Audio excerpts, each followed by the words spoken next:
David Icke was born in Leicester, England on April 29, 1952, and he was clearly very pleased to be here. His was a working-class background in post-war England. He felt from an early age that he was here to do something, although he didn't know what. He thought at first that it was to be a footballer, a love throughout his childhood that led him to play as a professional throughout his teenage years until arthritis ended his career. He went on to be a journalist and BBC presenter, becoming a well-known face on British television for many years. He was also a national spokesman for the British Green Party in the 1980s, before the day his life was to change forever. For a year throughout 1989, he felt a presence around him. When he was alone, he felt that something else was always there, and it became ever more tangible. This led him to a professional psychic, Betty Shine, to see if she would pick up what was happening to him. He told her nothing about his experience, but she said that her presence was communicating to him through her. She said David was going out on a world stage to reveal great secrets. One man cannot change the world, she said, but one man can communicate the message that will change the world. She said he would face enormous opposition, but they would always be there to protect him. From that day, David's life became an amazing journey of synchronicity, leading him to people, documents, information, and personal experiences that gave him the puzzle pieces to reveal what is really happening in the world behind the smokescreen of lies, suppression, and manipulation. The journey took him to Peru, where incredible experiences followed, including a download of information on a hill close to a sacred Icke site, recreated here on a return visit in 2012, which involved him standing unable to move in a powerful electromagnetic field of energy for nearly an hour. His life then changed dramatically yet again. For 3 months after that experience, David said he was lost in a bewildered daze. Such was the impact of the massive energetic information download that he was struggling to process.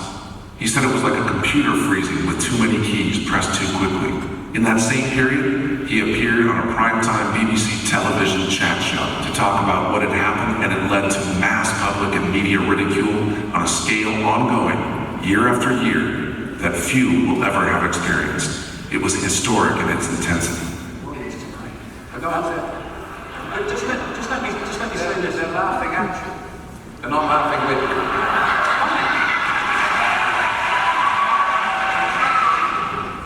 In the face of that enormous backlash, David thought his life was over, but it had only just begun. 3 months after the Peru experience, he says everything morphed back into clarity, and while he appeared to friends to be the old David again, he wasn't. Suddenly he could see the world in a way that he had not before. In his words, he could see beyond the program that holds humanity in often unknowing servitude.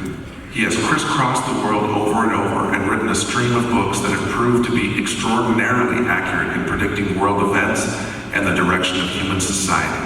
The man that they said was mad is now at the cutting edge of exposing the human plight, lifting the veil on all that has been kept from us. As David once said, today's mighty oak is just yesterday's nut that held its ground. Prepare for a day you will never forget. Ladies and gentlemen, David Icke.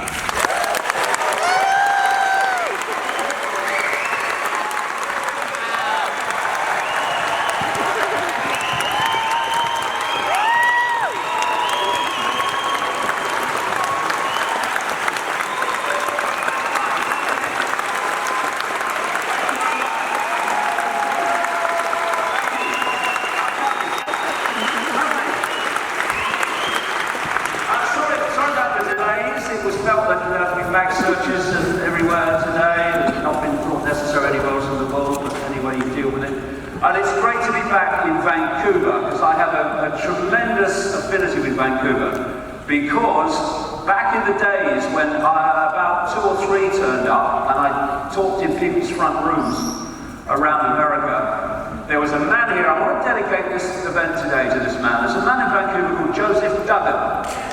And Joseph Duggan had a major health problem, but it didn't stop him doing some incredible things and putting on events for me. And I came to Vancouver and I saw a full room in a hotel for the first time. What's going on? And it kept me going, And I came back year after year to Vancouver, and more people came. And of course then there was this big gap to now, because of apparently I'm saying things that I'm not actually going to say. But if there's anyone here today with a little notebook saying, I'm gonna write down what he's saying, so you're gonna have a very long day.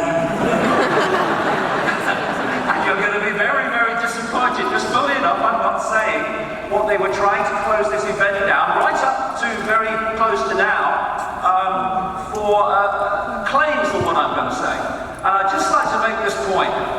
Virtually everyone bowed to these censors, these people who have absolute contempt for the rights of others to have a different opinion and the rights of others to hear opinions they choose to hear and information they choose to hear. And this event would not have gone ahead, according to reports anyway, without the mayor of Vancouver saying it's happening.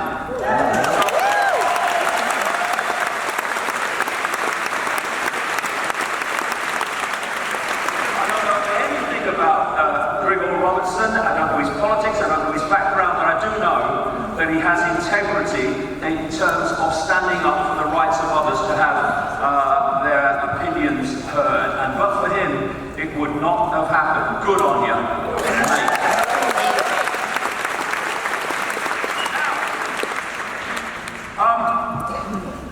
They try to stop you, but you keep going and you keep going and you keep going. And if you keep putting one foot in front of another and you will not give up and you will not let the tyrants and the censors intimidate you, you get somewhere. And we are starting to get somewhere as a result of not giving up and not being intimidated. And we are in a time where there's massive intimidation going on to silence people by people that call themselves anti-fascists. I love that. We live in this inverted world where anti-fascists act like fascists and people who want more diversity destroy it. It's a funny world we live in. Anyway, you would think, wouldn't you, that I would not be a problem to anyone, given that the general opinion is that I'm mad. Right? Why would it be a problem? I'm mad. Of course, what we misunderstand is that madness is not another word for different. Different is not another word for madness. If someone calls me normal, I've been called a few things in my life, but if someone calls me normal, that's the worst thing they can call me. Because if you are normal in a world that's absolutely bonkers, then you've got a problem in my view. And what we call normal is only what we normally experience, nothing more. This is what people don't follow. If you live in the outback of Australia, your normal is never seeing any people walking past and never seeing any cars. If you live in downtown Vancouver or Toronto, your normal is never not seeing people walking past and cars. Thus, normal is only what we normally experience. It's not necessarily all that's possible. While people are sitting in Vancouver watching the cars and the people go past, there is another normal in Australia where a guy's looking out into the desert. Normals are only what we normally experience. So, it's not me that's mad, and I say that collectively, and this is what we need to understand. It's not us that is mad, the world is mad. That's the penny dropper. When people realize that it's not them, they can't understand why the world's so crazy. When they can see it, well, it's because the world is freaking crazy. It's a madhouse. And it's like this, if you're born into a crazy place, and you grow up in the crazy place, and all you've ever known is the crazy place, then your normal is the craziness. And someone comes in from outside and says, hey, this is crazy. People go, you're mad. You're not normal. No, I'm not your normal, which is blatantly bloody crazy. Great quote. Birds born in a cage think flying is an illness. This is what happens when we lose contact with true reality. The other thing about a mad, crazy place is that an idiot is a genius to another idiot, right?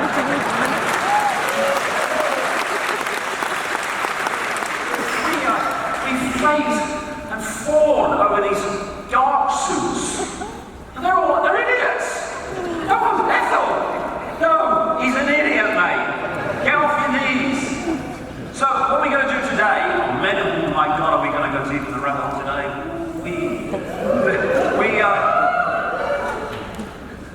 Well into the realms of perceived madness, I tell you. So, we're going to take a journey through the madhouse on many and multiple levels. And I'm going to use this symbolism as we go through the rabbit hole. Each section is going to go deeper and deeper and deeper in the rabbit hole until, we're way down there, deep in the shadows. And I'm going to start outside. At the outside of the rabbit hole, we've not entered it yet. And this is what people call the real world. The world as we see it, the world of the sea. And in the real world, outside the rabbit hole, first of all, time exists, and time only goes forwards. Time goes through different ages, and eventually, wherever you are, is the cutting edge of human evolution. Because time and evolution, as they call it, only goes forward. So the cutting edge of evolution is now, according to this real world perception. Also, because as we've come through this time, the human race has moved on. Once upon a time, there were bloodlines openly running things called royalty. Some of them still do, not so many. But we've now moved on. We've evolved. According to the real world, now we have people who are elected as politicians by the people for the benefit of the people. They have no ulterior motive, they're just there to help the population who voted for them. In the real world, democracy means freedom. This is important to remember. Democracy and freedom are exactly the same thing, in the sense that having the right to make a vote every 4 or 5 years, and then those you vote for or don't vote for can do what the hell they like for the next 4 or 5 years, and then you get another go at it. That's called freedom. This is a big one in the real world. Governments are good. They're good. Government's good. And those that governments bomb are evil. Keep that in mind. Terrorism is bad. But governments fighting terrorism and doing this, that's good. Everything is black and white, us and them, bad guys and good guys, no shades of grey, no peripheral vision, everything, you're with us or you're against us. And in the real world, they must know they're the government. They must know they're scientists. They must know they're doctors. They must know they're teachers. They must know, they're professors. They must know they're journalists. I just throw that into a bit of light relief early on. And the evening news is all you need to know what's going on in the world. That's the real world.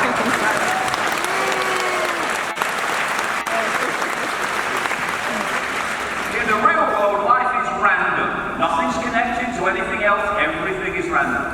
But the world is solid in the real world. Reality is a mystery. Where are we? Who are we? What's going on? Who we are is a mystery in the real world. And they are some and only some of the pillars that constitute constitute the norms of the real world outside the rabbit hole. And every single one of them is an illusion. We should not confuse truth with what we believe, but we constantly do. And don't question why we believe it. Let's take the cutting edge of evolution. Yes, we're at the cutting edge of evolution. The cutting edge of evolution. The cutting edge. The cutting edge. The cutting edge. Ooh. Imagine if we weren't. The cutting edge. Cutting edge. This is the cutting edge of evolution. The world is mad, and once we realize that, it starts to make sense. Well, why do they do it like that? Because it's mad. But there's method in the madness. This is the point. Why is it mad? Why is the world upside down? Why is it an inversion wherever you look? Because it is. This is a quote by Michael Nolan. Just look at us. Everything is backwards. Everything is upside down. Doctors destroy health. Lawyers destroy justice. Universities destroy knowledge. Governments destroy freedom. The major media destroy information. And religions destroy spirituality. What?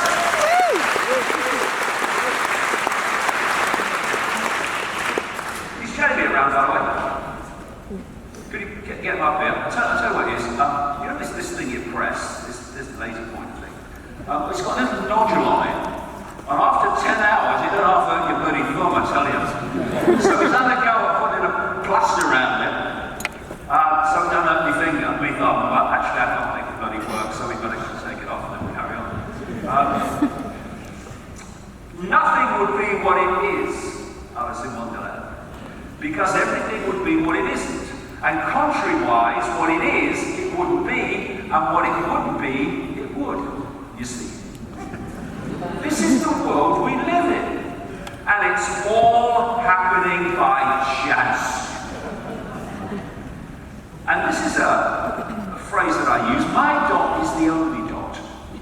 People can get so focused on a dot that they lose peripheral vision. And it's in the peripheral vision that it all happens. If you see the pieces, but you can't see the picture, you can never see truly what you're looking at. People are so obsessed with the twigs that they can't see the forest. And it's at the level of the forest that everything connects together. You look at something in and of itself, and it seems one thing. You connect it, as we will today, to endless other things, and it looks totally different. Life is not unconnected. It's connected on every single level. And to understand how this is and how it all really works, we have to answer these questions, which we will as the day goes on.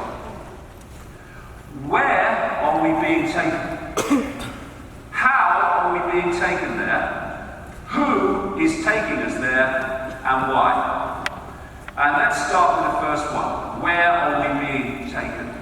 And I've been saying this now for so long, and it's now in our face in mainstream society. This is basically where we're being taken.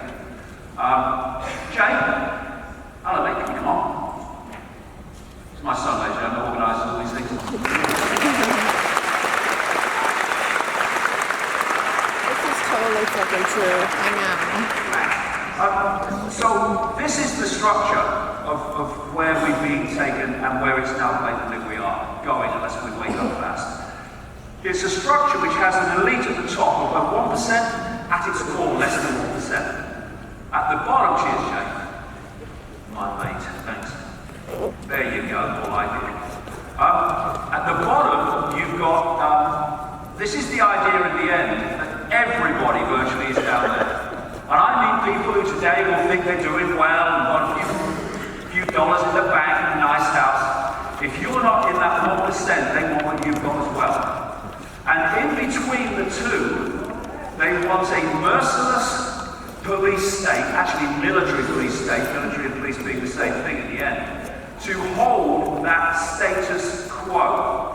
And we are heading there so fast. 1% of the world now owns 50% of the world's wealth, according to figures by organizations like Oxfam. We are seeing around the world more and more going to those that have vast amounts, and more being taken away from those who have next to nothing, called austerity.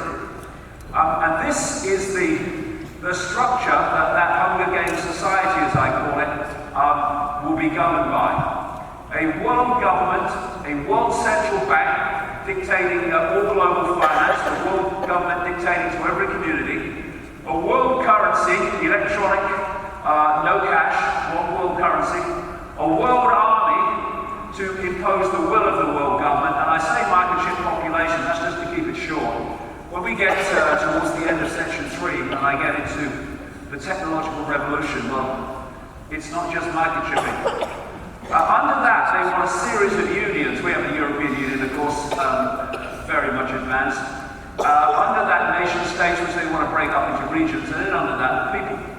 Organizations like the World Health Organization and World Trade Organization have been developed by the same hidden hand, which I'll come to put subject areas under one roof. And these organizations are meant to come under the control of the world government.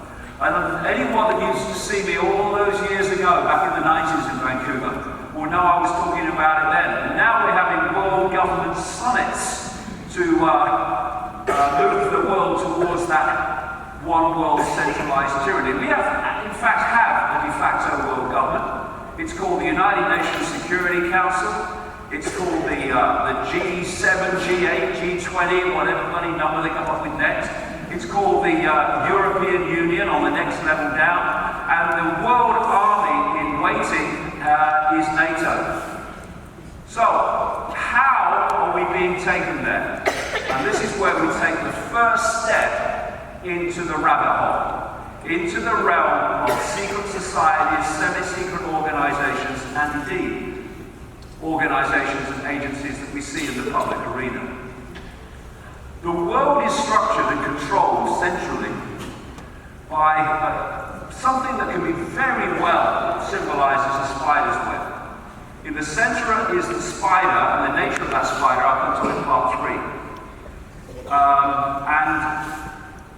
These strands immediately around the spider are the most exclusive secret societies. Some of them don't even have names, because then they're harder to pin down. As you come, and they will be absolutely in the know of pretty much the full picture. As you come out through the spider, you then meet, still in the realm of the unseen, you meet the secret societies that we do know. Freemasons, Opus Dei, Knights Templar, Knights of Malta, and so on, the inner core of the Jesuit order. And then you meet this a point symbolized here, where the hidden meets the seen. And there you find what I call the cusp organizations. These are the Bilderberg Group, Club of Rome, Royal Church of International Affairs, Royal Ashton Commission, Council on Foreign Relations, and the United Nations is all part of that too. And what is decided by the spider comes out through this web and through these organizations and other cusp organizations, and then it goes out into the world of the sea. It goes out into governments, government agencies, corporations, banking systems, media owners. And at this point, people think that's where the decisions are being made. No, that's where they're being introduced. They're being made here. I'm not saying every last decision, I'm saying the world transformatory decisions are being made there that take the direction of the world. And all these organizations, this is the Freemasons for instance, are fiercely compartmentalized. You've got the very few at the top who know the picture, and as you come down, these different levels, the further you go down, you meet more and more people in these organizations. Doesn't matter if it's a bank or a corporation or a government, more and more people, but every step down, they know less and less and less about what they're part of. So most people, even in the secret societies, have no clue what they're actually a front for. So world-changing events are not random. They are carefully planned long before, and I mean long before. What I'm talking about today is not prophecy. I mean, lots of things, endless things that were in my books in the 1990s, all of it. In some countries, more is happening than others. So, here we go. This is what we want. How do we get there? 1, the illusion of freedom and political choice. People do not rebel against not being free when they believe they are, when they believe they are. So you have to persuade them they're free when they're not. So we call them democracy, and democracy means choice, but they're not. They're one-party states. This is why no matter who gets in, little of virtually nothing of fundamental ever changes. And they are controlled, these one-party states, ultimately by the spider coming through this web. And they spew out the leaders that invariably turn up in positions of power, accidentally or by coincidence or randomly, no. I mean, what does it say when 326 million Americans are given the choice for their president between Donald Trump and Hillary frickin' Clinton? What does it say? The system is rigged.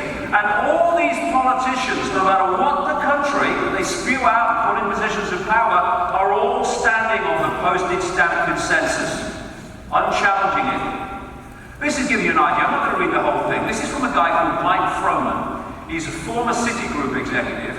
And when Obama was coming to power, he sent this email. It was leaked eventually, listing a long list of people recommending to be in the Obama administration. Virtually every single one was when Obama came to power. This is how it works. Different names, yes, same masters. And this is how it works. The American example is perfect, but it's the same all over the world. In America, you had George Bush, and behind him was a group of people called neocons or neoconservatives, widely accepted and reported by the mainstream media. And they controlled the Republican Party and the Bush administration. Of course, they didn't control it. I mean, half a brain cell on active duty would let you see that. But in the Democratic Party, there's another group of people like George Soros, Zbigniew Brzezinski, who died this year, the Clintons. Henry Kissinger is in both because he seems to advise every bloody president he does. And I call these the democons that control the Democratic Party. Now the key to understanding how it works is the neocons and the democons answer the next step back into the shadows to the same master. So it doesn't matter who's in power in terms of the presidency, prime minister, whatever, the same force is in control, and that's why nothing changes as we go from party to party. Now, this is a great cartoon of it. What happens is, in most countries, you have a choice of a party that's got any chance of forming the government between two parties, sometimes three, usually two. And what happens is you vote for Party A and they get into power, okay? And you don't like what they've done. So the only way of getting them out, you have to vote for Party B. So they get into power and you don't like what they've done. So to get them, because it's the same, because it's a one-party state. So to get them out, you have to go back to Party A. And this is what it goes, boom, boom, boom, boom, all the time. And I was in Ukraine in 2011 speaking. And the president of Ukraine was the man they threw out in the Orange Revolution in 2004 because they threw him out and put another guy in after the revolution, totally manipulated of course, and they didn't like what he did, so to get him out they had to vote for the other party, and the other party was still led by the guy they threw out in the revolution, so they voted the guy back. This is how choice is destroyed by the system. And this is the biggest vote, the biggest number in the the American election, 46.9% didn't vote. Because more and more people are sussing it. It doesn't matter who you vote for, the government still gets in. And populism, as they call it, is shouting, listen to us. That's what it's doing. That's what Brexit was about. That's why they were so shocked by Brexit. Because we're not having it anymore.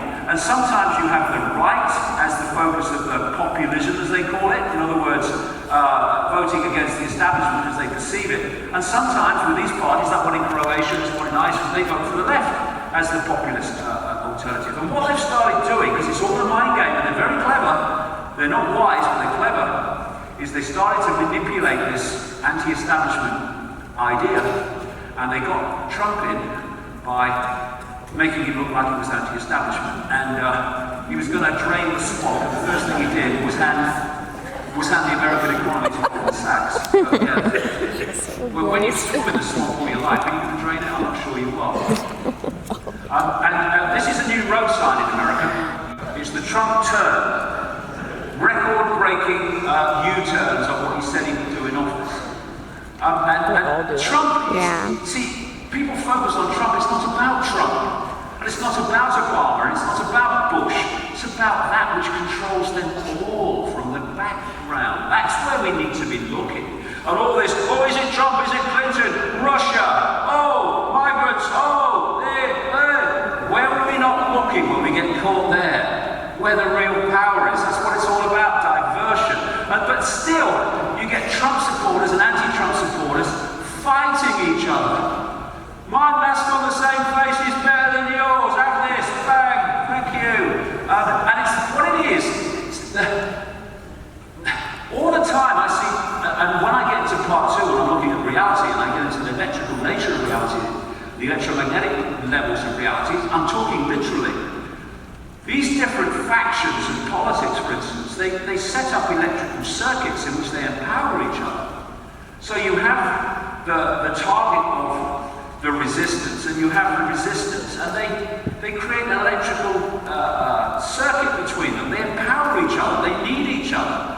It's like a standing wave running on, jogging on the spot, with each of them keeping it going. The resistance and the resisted. It's all just to keep us fighting each other. If voting made any difference, they would let it go in our way, absolutely. Yeah, and how long will they? If we let them. So, this is where we want to go. How do we get there? Make them demand their own prison. This is a massive part of the mind game. The top Latin motto in the 33rd degree of Freemasonry is ordo ab chaos, order out of chaos. And I call this problem, reaction, solution. It works like this. Covertly, you create a problem and blame someone else for it, not yourself. You glean the reaction from the public through an unquestioning media reporting the problem as you want them to. You glean the reaction, something must be done about the problem. And then you offer the solution to the problem you have covertly created. And that solution is always to change society in line with pushing us towards this Hunger Games society I talked about. There is another version of it, which I call no problem reaction solution, where you don't need a real problem, you just need the perception of one. Weapons of mass destruction in Iraq is a classic. And they're all based on fear. Fear, do something, protect me, save me. This is how it works. We terrify you, and then we do what we want, because you won't resist, because there's a problem and they have to find a solution to it. We fund and arm terrorists and then use them as an excuse to take your freedoms away. Works every time. It's working less as people start to wake up to it, but it still works massively easily. This is Vincenzo Vinciguerra, who was an operative with Operation Gladio, a NATO operation after the Second World War, to cause terrorist events to manipulate Europe politically. He is still in jail for the terrorist car bomb in Italy that he was responsible for. And Vinciguerra said this: you had to attack civilians, the people, women, children, innocent people, unknown people, far removed from any political gain. The reason was quite simple. They were supposed to force these people, the Italian public in this case, to turn to the state to ask for greater security. And it's still going on today. It's a system that I call creative destruction. You destroy the status quo. You change the status quo. You destroy that status quo, you change that status quo. And at each point you're going further and further along to the Hunger Games society and the destruction of freedom and the imposition of the police military state. And this is the antidote to problem reaction solution. Who benefits? Who benefits from me believing the official version of this event, this person, whatever? And if it's anyone that wants to advance that agenda in all its forms that I'll go into today, then we need to seriously question the official story of the event that we're being sold. Another thing, economists and politicians always tell you to be terrified about things they don't want. Another great part of the psychological game. How do we get there? War. That's why we have so much of it. Nothing transforms a society, national or global, more than a war. Anywhere there's been a war will never ever be the same again. And that's why bombs are the calling cards of the West. That's why we have so many wars. And there's always money for war, but never money for people. I mean, when's the last time any leader said, we can't go to war, can't afford it? No way, never. There's always money for war. Homeless people, no. War, how much do you want? Why?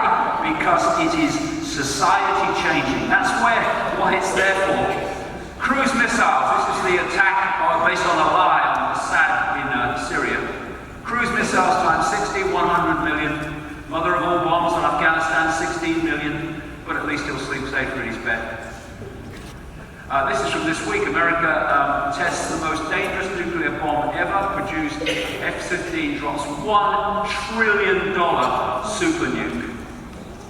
The US war machine's annual budget could buy every homeless American a $1 billion home. Now, when you look at these figures alone, there's something seriously wrong with that, which is controlling human society. Human society is as it is for natural random reasons. It's made to be like that. They are hungry, let them eat tanks. No need for anyone to be hungry or homeless. No, none at all. It's systematic. And the reason is this: war is good because it acquires more and more land and resources as you take over countries. It creates divide and rule among the population, and it helps you justify the police state at home to protect the people from who they've been told the enemy is. And as you're spending so much money on war, then you can have the austerity, which is pulling more and more people into this Hunger Games echelon of this pyramid. And of course, when you have a war, at some point between two groups, at some point someone's going to win. At some point, it might take a long time. Someone's going to win at some point. So they don't want that. They want an endless war, which is what George Orwell talked about in 1984. So they chose the war on terror, because when do you know the war on terror is over? You don't. When's the next terror attack? You don't know. So it's never over. That's why they did it. And the war on terror is actually a war on freedom. It's being used as an excuse to introduce that central echelon of the Hunger Games society, the military police state. And this is the war of terror. It's for many reasons. This is the two of the main ones. To justify invasions of countries and take them over, and to justify the police state. And that's being used year after year after year, again, all based on fear. And this is a guy called Zbigniew Brzezinski. He's one of those demagogues. He was Jimmy Carter's national security advisor. He died in May this year.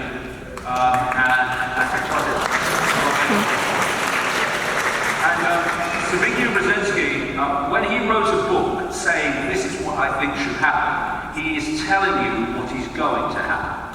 And he wrote a book, The Grand Chessboard, came out in 1997, in which he said that the United States had to control Eurasia, this vast landmass, the biggest landmass on Earth, from Europe across to China and Russia down into the Middle East and India. They had to control that to control the world.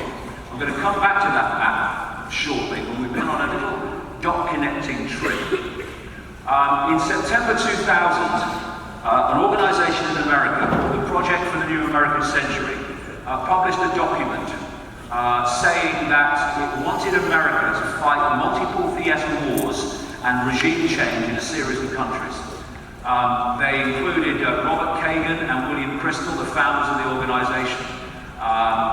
Dick Cheney, who would become months later I was going to say vice president, of course he was the president in fact. Donald Rumsfeld, he would become defense secretary. His deputy, the real man in control, was Paul Wolfowitz. Dov Zakheim was the controller, controlling the whole of the Pentagon budget a few months later. And this guy is a real, in the background manipulator, mostly in the background, called Richard Pearl. So these came out with this document along with many others, and they would be the Bush administration a few months later. They said in this document that American forces should fight and decisively win multiple simultaneous major theater wars, and they named some of the countries they wanted to a regime change. Iraq, Libya, Syria, Iran, North Korea, China. And this was in September 2000. A few months later, in January 2001, they became, the Bush administration, able to make these decisions, which of course they did. And they also said in this document in September 2000, further, the process of transformation, i.e. all these regime changes, and wars, is likely to be a long one, absent some catastrophic and catalyzing event like a new Pearl Harbor to give us the excuse for all the regime changes. 9 months after these people came to power with Bush, 1 year to the month after this document was published, America had what George Bush called the Pearl Harbor of the 21st century, 9/11. 9/11 was the excuse to go on this orgy of human death, destruction and slaughter. And this is why no strand of the 9/11 official story connects to another, because it's not true. This guy, General Wesley Clark, a NATO Supreme Allied Commander at one point, not has a great record himself. He was involved in the Kosovo situation, I think. But he was interviewed on Democracy Now!, an alternative station in America, in 2007. And he told the story of going to the Pentagon a few days after 9/11 and meeting Rumsfeld and one or two of the other people, and then being called into the office of a general that he knew on the Joint Chiefs of Staff. He said, the general called me in and said, we're going to invade Iraq. This is just days after 9/11. We're going to invade Iraq. He said, why are we invading Iraq? The general didn't seem to know. And I accept that he didn't because of this fierce compartmentalization. Anyway, Clark goes away, he says, and comes back a few weeks later, by which time America is in Afghanistan, and he meets the general again. And the general calls him in the office, and Clark said, I said to him, why are we invading Iraq? I thought we were going to invade Iraq. He said, the general said, it's worse than that, sir. We're going to invade 7 countries in 5 years. And he named them, among them, Iraq, Libya, Syria, Iran, all the countries they've been going for and have gone for ever since. And he says in this interview, Clark, that the Project for the New American Century had instigated a coup on America, and they wanted us to destabilize the Middle East, turn it upside down, and make it under our control. Either using, threatening, or have already invaded. And they're all either in or on the periphery of Eurasia. And 9/11 was a problem reaction solution to justify this regime change in country after country after country, which was planned from the start. Now, this is a guy called Lyman L. Lemnitzer.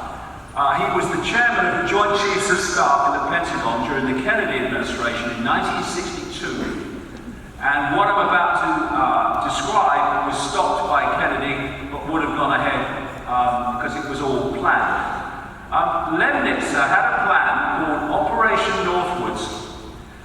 create terrorist attacks on American soil, blame them on Castro to justify an invasion of Cuba.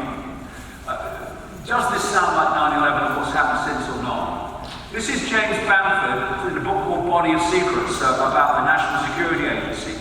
A book was published in 2001, and in it he includes what was in the Operation Northwood documents, which have now come out, been made public, you can read them. He says, codenamed Operation Northwoods, the plan in 1962, which had the written approval of the chairman and every member of the Joint Chiefs of Staff, called for innocent people to be shot on American streets, for boats carrying refugees fleeing Cuba to be sunk on the high seas, for a wave of violent terrorism to be launched in Washington, D.C., Miami, and elsewhere. People would be framed for bombings they did not commit, planes would be hijacked, using phony evidence, all of it would be blamed on Castro, thus giving Lemnitzer and his cabal the excuse, as well as the public and international backing they needed to launch their war. Now, I've been saying for years, others have too, that the planes that left those airports on 9/11 were not the planes that hit the buildings. I say the planes that hit the buildings were drones, they were remotely controlled. This is from the Northwoods document in 1962. An aircraft at Elgin Air Force Base would be painted and numbered as an exact duplicate for a civil registered aircraft belonging to a CIA proprietary organization in the Miami area. At a designated time, the duplicate would be substituted for the actual civil aircraft and would be loaded with the selected passengers, all boarded under carefully prepared aliases. Note how few people were on those planes that morning compared with what you would normally expect in the rush hour. The actual registered aircraft will be converted into a drone. Takeoff times of the drone aircraft and the actual aircraft will be scheduled to allow a rendezvous south of Florida so that they could merge on the radar and then change places. From the rendezvous point, the passenger-carrying aircraft will descend to minimum altitude and go directly into an auxiliary field at Elgin Air Force Base, where arrangements will have been made to evacuate the passengers and return the aircraft to its original status. The drone aircraft, meanwhile, will continue to fly the filed flight plan. When over Cuba, the drone will be transmitting on the international distress frequency a Mayday message stating it is under attack by Cuban MiG aircraft. The transmission will be interrupted by destruction of the aircraft, which will be triggered by radio signal. This will allow the International Civil Aviation Organization radio stations in the Western Hemisphere to tell the US what has happened to the aircraft, instead of the US trying to sell the incident. This is why there is a large body of professional aircraft pilots, including wide-body jet pilots, who've come together to create an organization to point out that there is no way in the world that those hijackers could possibly have flown those planes as they did. I spoke to a Lufthansa pilot of 28 years experience who said he couldn't have flown the planes like that, never mind people who'd apparently trained on one-engine Cessnas. There is a similar large body of professional architects and engineers who've come together to point out that the story of how the buildings came down is ridiculous and impossible. And this is because the story is a lie. Now, this is the lead hijacker, apparently Mohammed Attar. This is a Muslim fanatic who, according to his white American girlfriend in Florida, who's been interviewed and you can see it on the internet, he was a pork chop lover, that was his favorite food. He was always getting blind drunk, and he was a cocaine user like she was. And she told an interesting story. She said every time we ran out of cocaine, he would go over to Venice Airport in Florida, where these guys are supposed to have learned how to fly wide-body jets, and come back with an armful. Now that fits perfectly because that airport was a conduit for the CIA drug running operation out of South America, bringing drugs in and then onto the American streets. He was working for the CIA drugs operation. That's how he could be put in the wrong place from this point of view, place at the wrong time, to be blamed for something he was not responsible for. This is Aaron Russo, an award-winning film producer, worked on Trading Places with Eddie Murphy. And when he found he was dying of cancer, he went public and talked about a meeting he had with a guy called Nick Rockefeller. And he said this is a year before 9/11, this conversation. And Rousseau said that Rockefeller told him there would be an event that would lead to the invasion of Afghanistan and Iraq to take over the oil fields and establish a base in the Middle East. Rousseau will see soldiers looking in caves in Afghanistan and Pakistan for Osama bin Laden. There would be an endless war on terror where there's no real enemy. The whole thing will be a giant hoax. The people have to be ruled, he said, and the population reduced by at least half. And he talked about the plan for mass microchipping of the serfs, which is what's now being suggested, of course. And you've always got an unquestioning poodle, puppet, whatever you want to call it, mainstream media, who will demonize the target in preparation for invasion. And they call themselves journalists. How they sleep at night, I don't know, probably like the baby. In these two books, I go into 9/11 and take it apart. Anyone can take it apart, it took any time to look at the facts. And now our first quote from Dr. Richard Day in 1969. There was discussion, said Dr. Dunnigan, who took the notes, there was discussion of terrorism. Terrorism would be widely used in Europe and in other parts of the world. Terrorism at that time was thought would not be necessary in the United States. It could become necessary, Day said, if the United States did not move rapidly enough into accepting the system. The whole thing about 9/11 was to create an excuse for what has followed. And so we go on with Canada involved in much of it as well, tagging on with the United States, just like Britain does. So you've got your problem, now let's have the solution. First of all into Afghanistan, and then after that into Iraq. Now the reason that these two and those around them blatantly lied about weapons of mass destruction is because Iraq was on the list for regime change and they didn't have an excuse, so they made one up. It's as simple as that. Okay, then let's look at the fact that the people who told us they were, not the agencies, not the same government, the same people that told us there were weapons of mass destruction in Iraq and they knew their words were the same people, takes a deep breath then back in amazement, who told us the official story of 9/11. And you have professional journalists, brackets it says here, who will accept they were lied to over weapons of mass destruction, but will not question, but will attack those who do question the fact that the same people also lied about 9/11. So, we got Iraq down, now Libya on the list. Now, this tells us so much. Now it's not Bush, Republican, it's Obama, Democrat. Now it's not Blair, Labour Party, it's David Cameron, Conservative Party. Different parties, different people, same list being ticked off. Why? It's a one-party state. And then, Libya, we go into Syria, where they're using the same technique. This is how it works. First of all, you train, arm, and fund rebels to attack your target regime. Because if you keep invading countries yourself, as in Iraq, people are going to look up from the game show eventually and go, what's going on? We're invading someone else. So you get the people to invade it for you.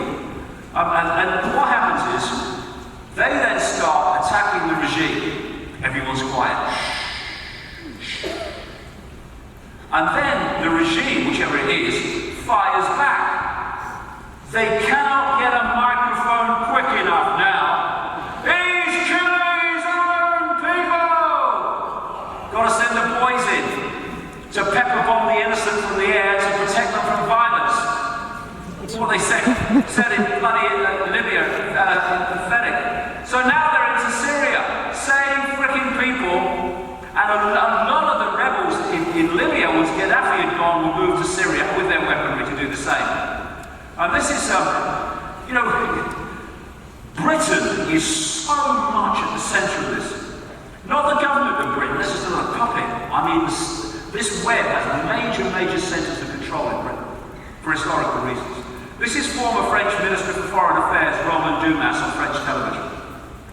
This is what he told a mainstream French television channel. I'm going to tell you something.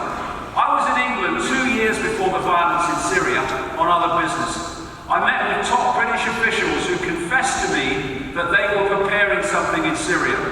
This was in Britain, not in America. Britain was organising an invasion of rebels into Syria.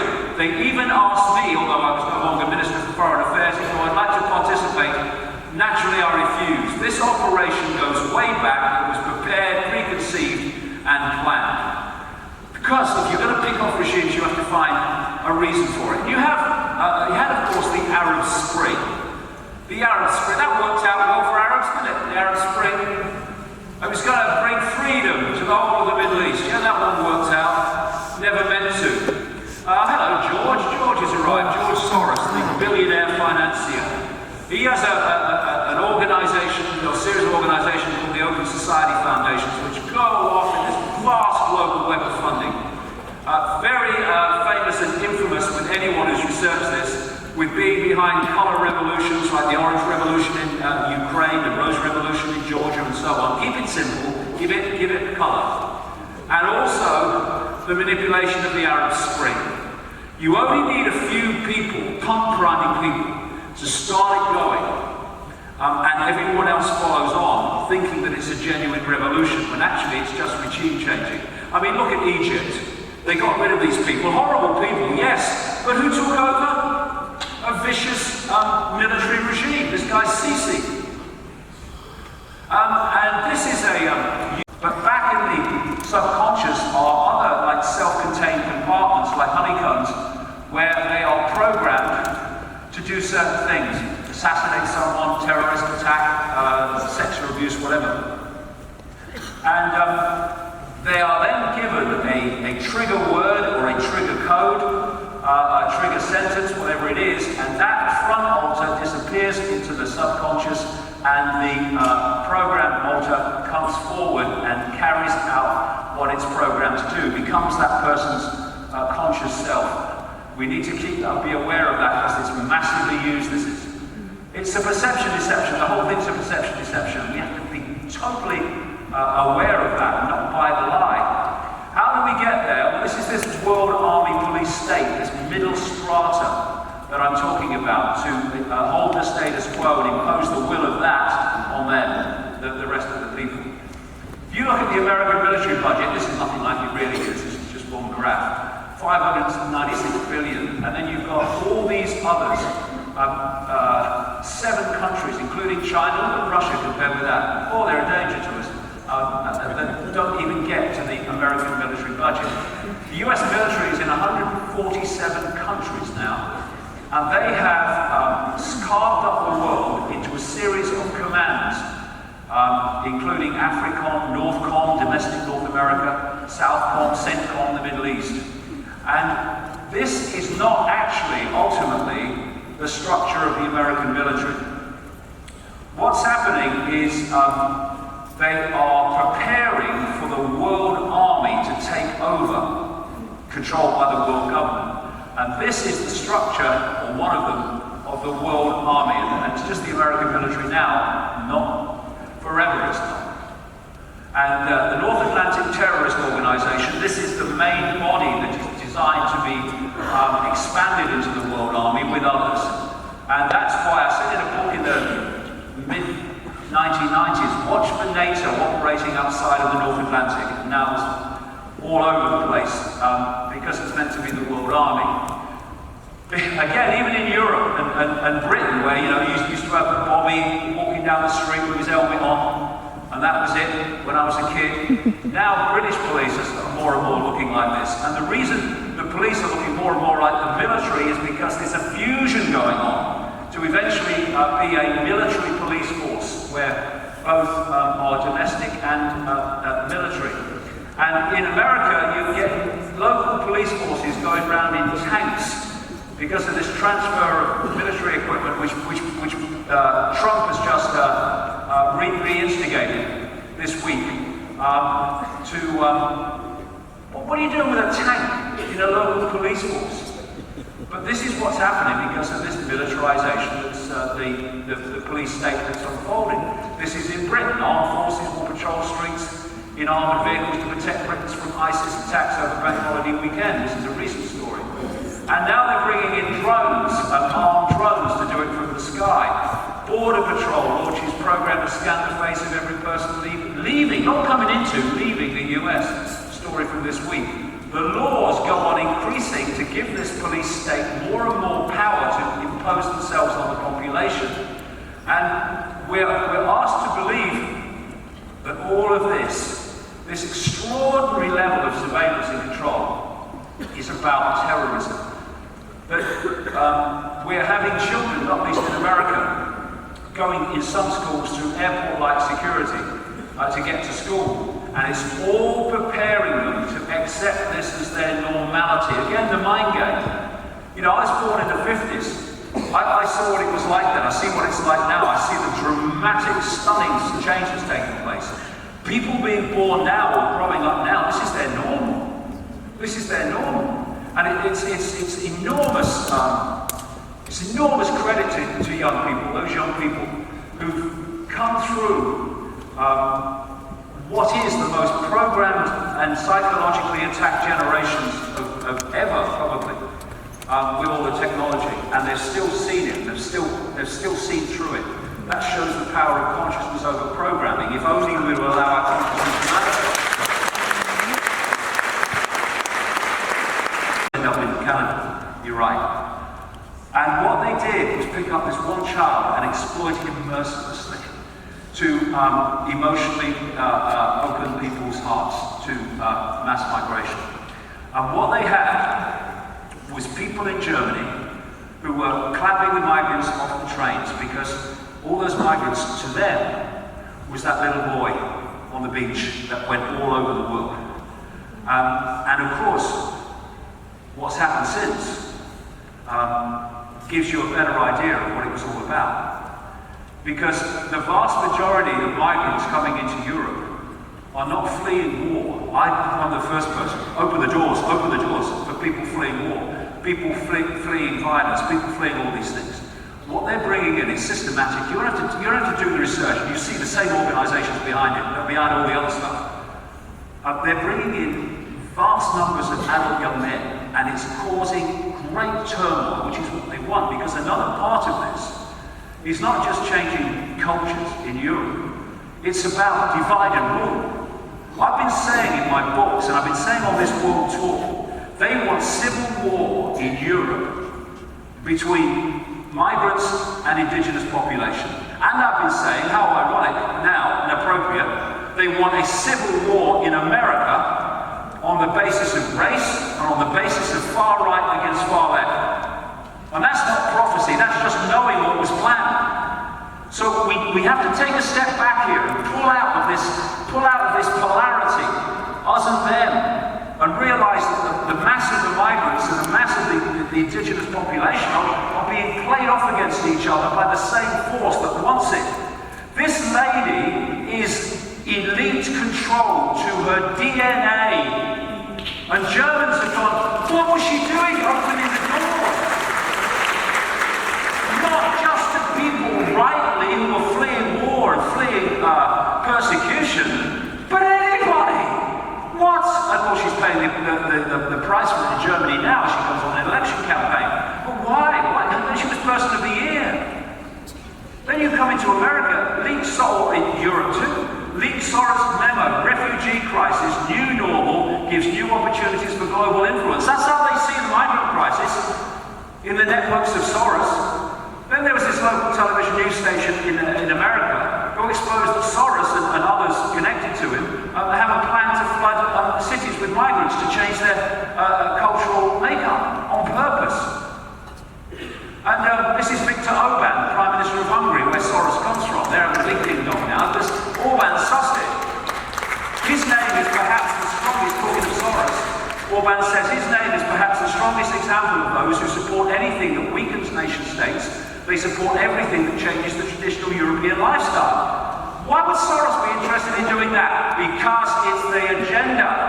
And it's also about divide and rule, like I say. They want to play them off against each other because they want as much divide and rule as possible. The more the population is fighting itself down manufactured fault lines, the more control the few will have. And it's happening. And the more terrorist attacks there are in Europe, the more people get more and more angry.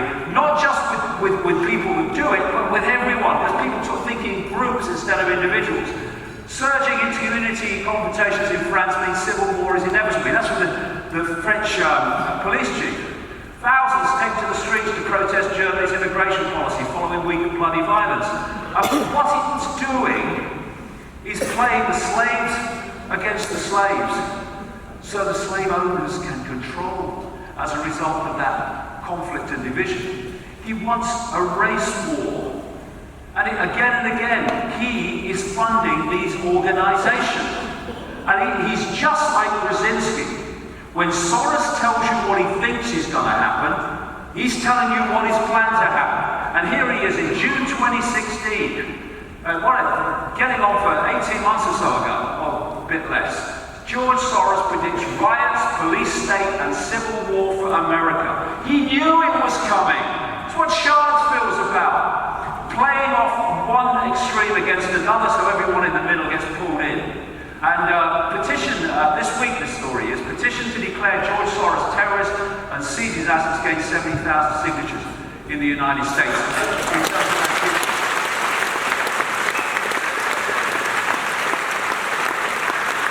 This is why it's so important to always take a step back and look at it from another perspective, because when you get pulled in it, all your critical thinking disappears.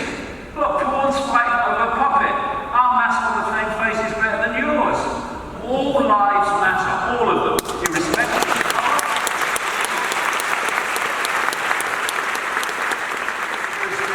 colour, background, any of it. We're all, as I'll get to big time in part 2, we're all expressions of the same consciousness.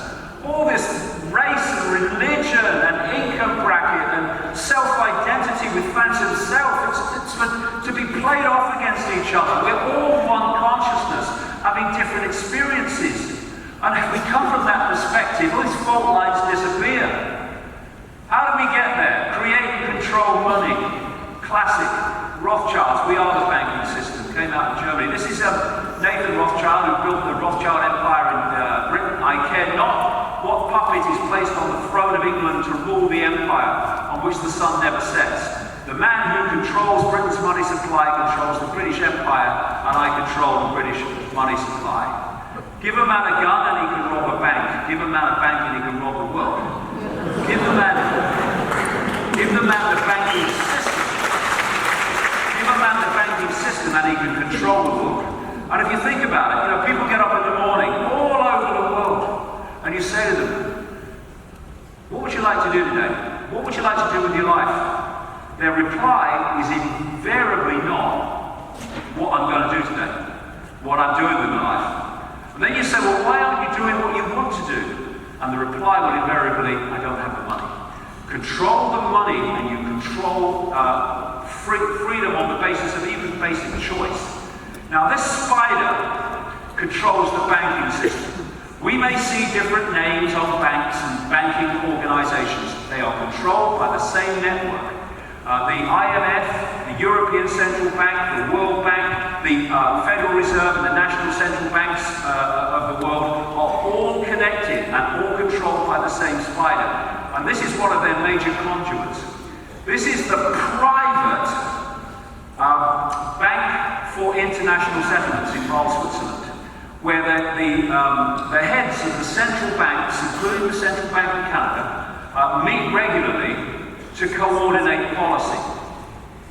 That policy then comes down, this was established by the Rockefellers and the Rothschilds, by the way, everyone's shocked, I know. This policy then comes down, for obvious reasons, through the national central banks when they go home, down through government policy to the people. The hidden hand, secret societies, financially the banking system, government policy, the people, that's how it works. And it's based on lending people money that doesn't exist, called credit, and charging them interest on it. It happens all over the world, and it is a form of organized crime. In fact, it's the biggest organized crime on the planet. You go to a bank and you borrow $50,000, they don't give you anything except type figures on the screen, because the same network, the same web controls governments, has controlled the banks, and therefore legislation has been passed to allow the banks to lend vastly more than it has on deposit or fractional reserve lending. You put $1 in a bank, it can now lend maybe 10, but it doesn't have full credit based on that $1 you've given it.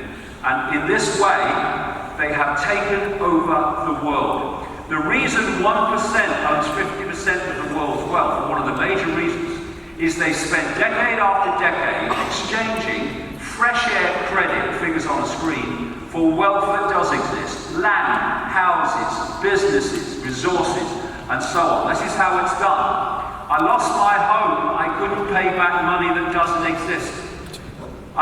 Staggering but true. Another thing, when you borrow $50,000, they type into your account, just figures on the screen, $50,000. But you're only paying back $50,000. You're paying back $50,000 plus interest. The interest is never created. Therefore, there is never ever even nearly enough units of exchange, even in theory, called money, in circulation, to pay back all the outstanding debt on principal and interest. So people are losing their homes, their businesses, their land, their resources, etc. is built into the system. And when there's an expansion of the economy, which they simply create by making more loans of non-existent money, that can be hidden by Peter paying Paul. When there's a reduction in the economy, which they create by pulling money out of circulation, then it becomes very obvious there's not enough money in circulation to pay back all the debt.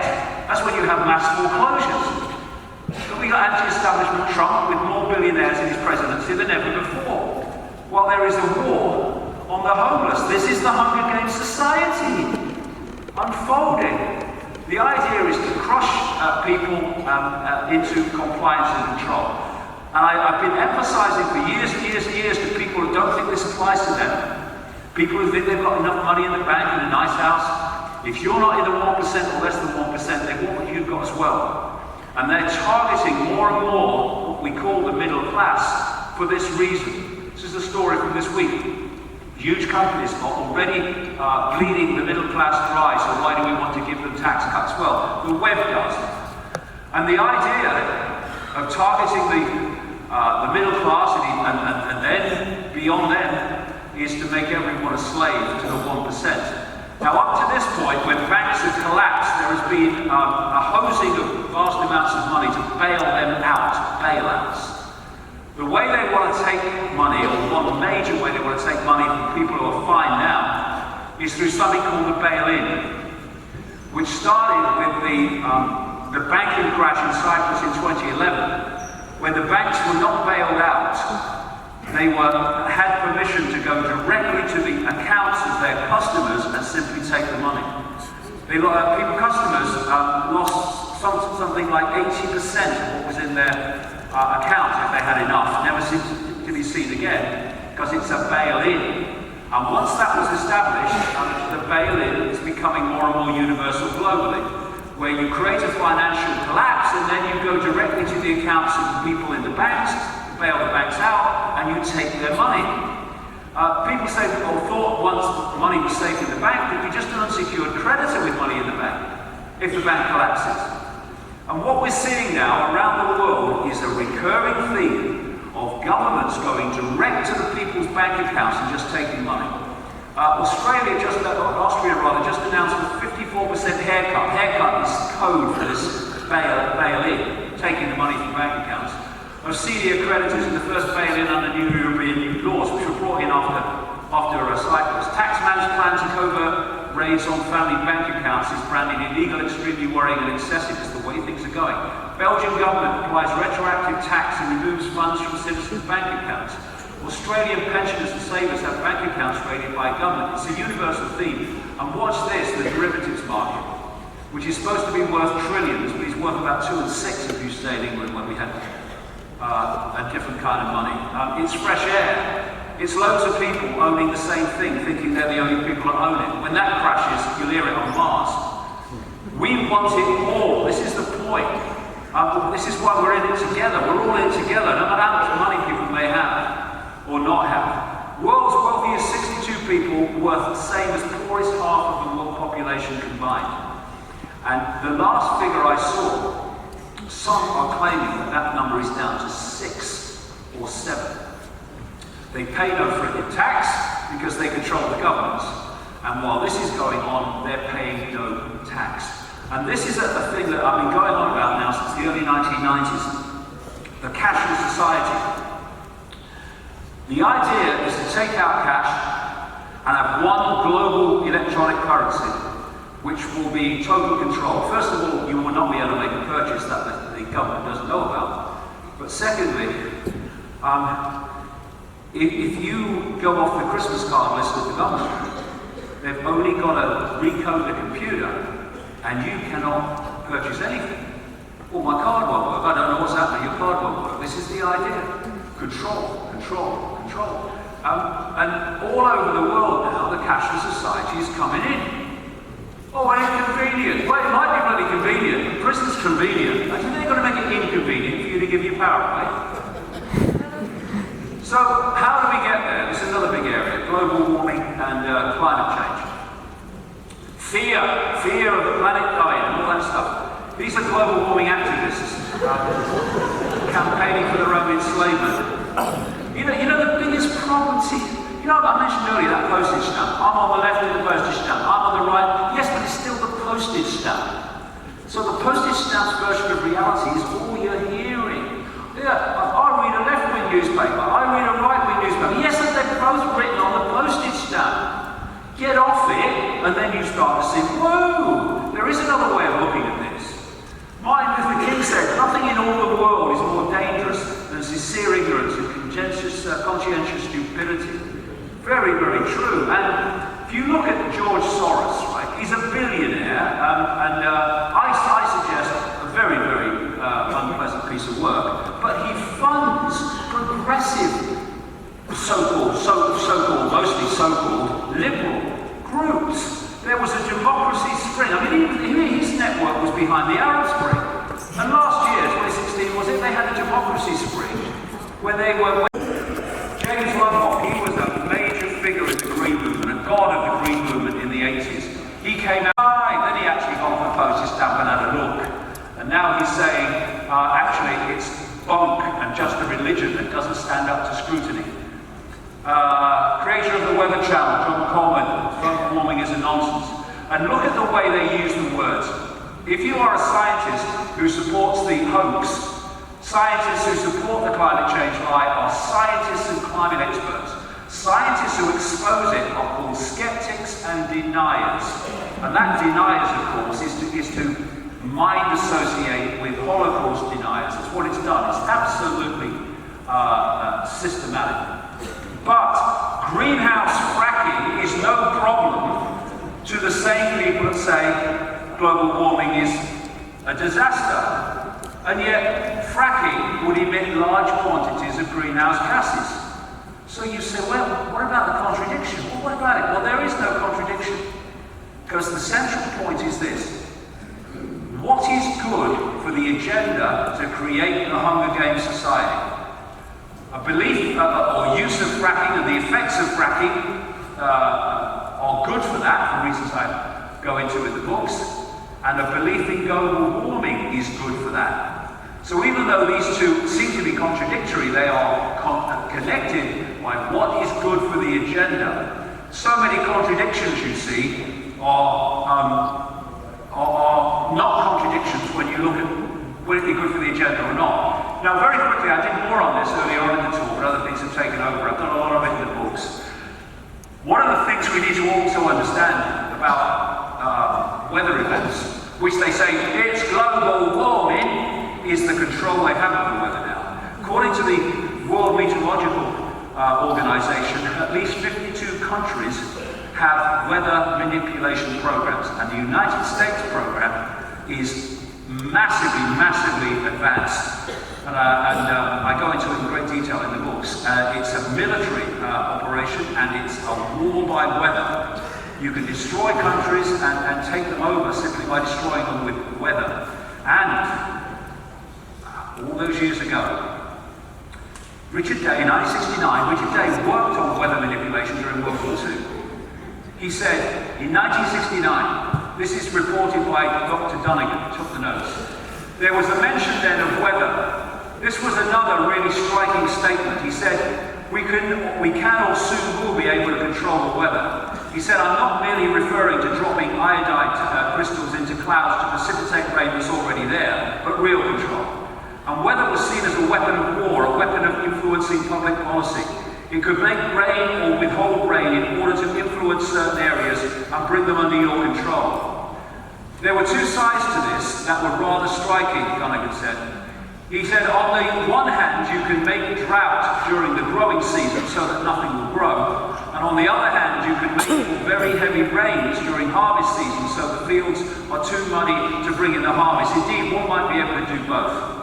There was no statement about how this would be done. It was stated that either it can be explained now, it was stated that either it was already possible or very, very close to being possible. That was in 1969. It's massively advanced now. So when you look at things like Hurricane Harvey that went into a certain area and just frickin' sat there until it was over 50 inches of rain, and then you look at people that look into this and the path of that and the strange things that were happening in the path of that, we need to keep this in mind because they can do this now. They can drive these things for reasons that I explained in the books. Nikola Tesla, the great real scientist who was interested in uncovering what was possible rather than singing from the song sheet, he said, died in 1943, penniless because of what he knew. The electricity to power human society is all around us, he said. He said, all peoples everywhere should have free electricity sources. Electric power is everywhere present in unlimited quantities and can drive the world's machinery without the need for coal, oil, and gas. And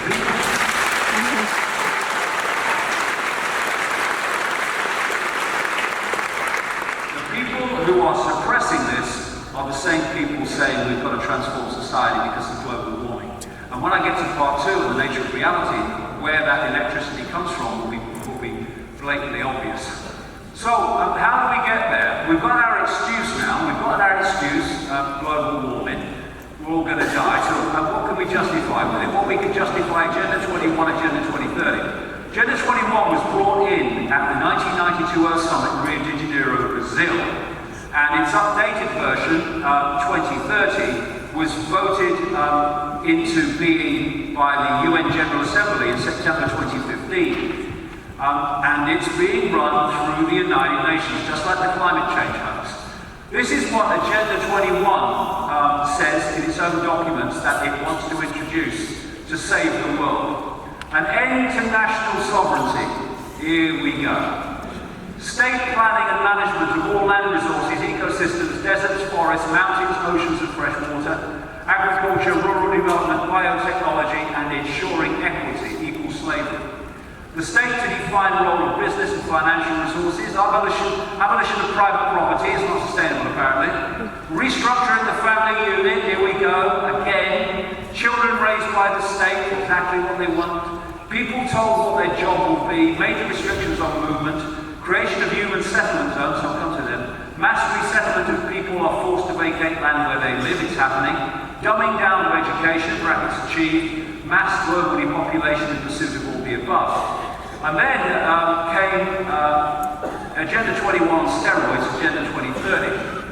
And what they've done with this is say what it wants to achieve in ways you can't argue with. What it doesn't tell you is what it really means.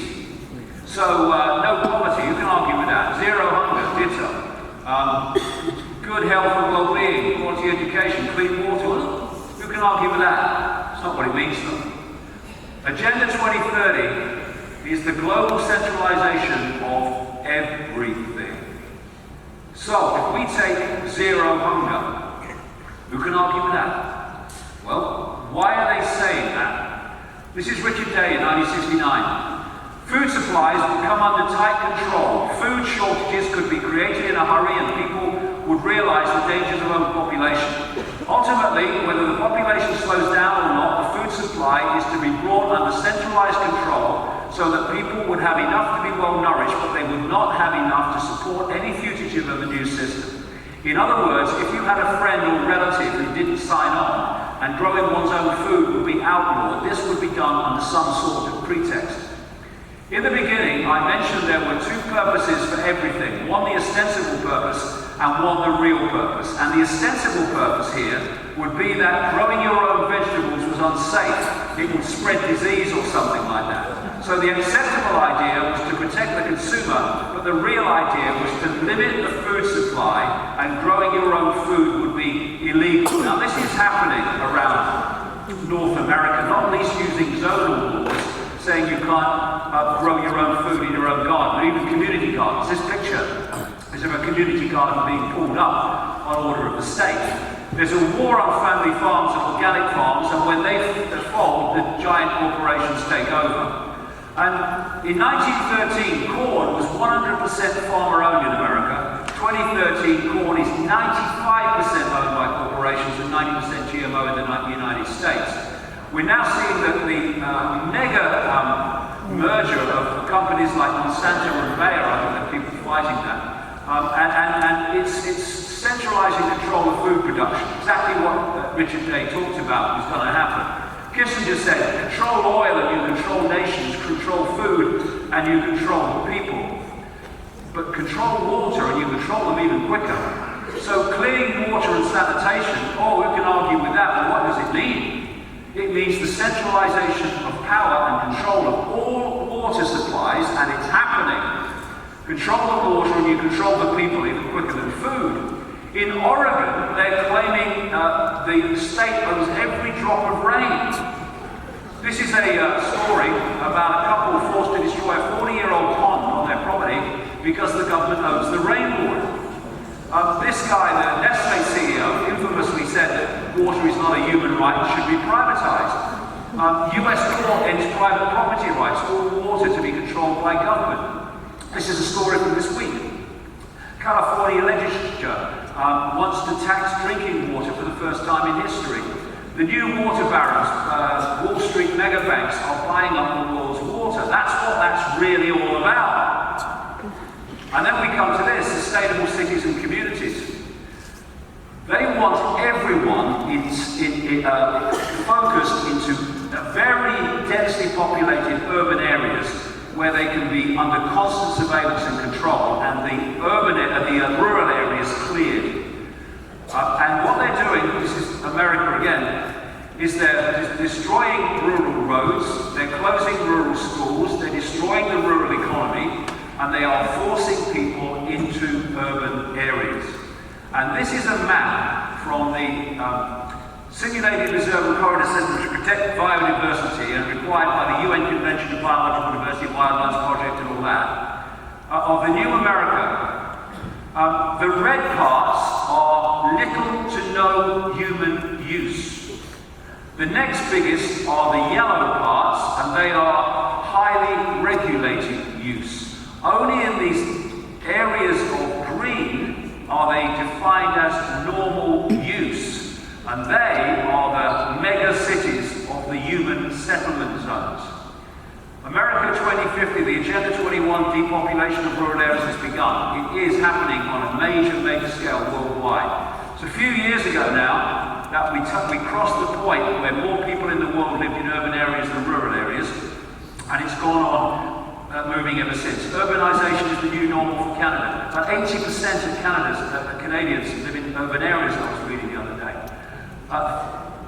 1930s, nearly 50% living in rural areas in America, 21% in farming.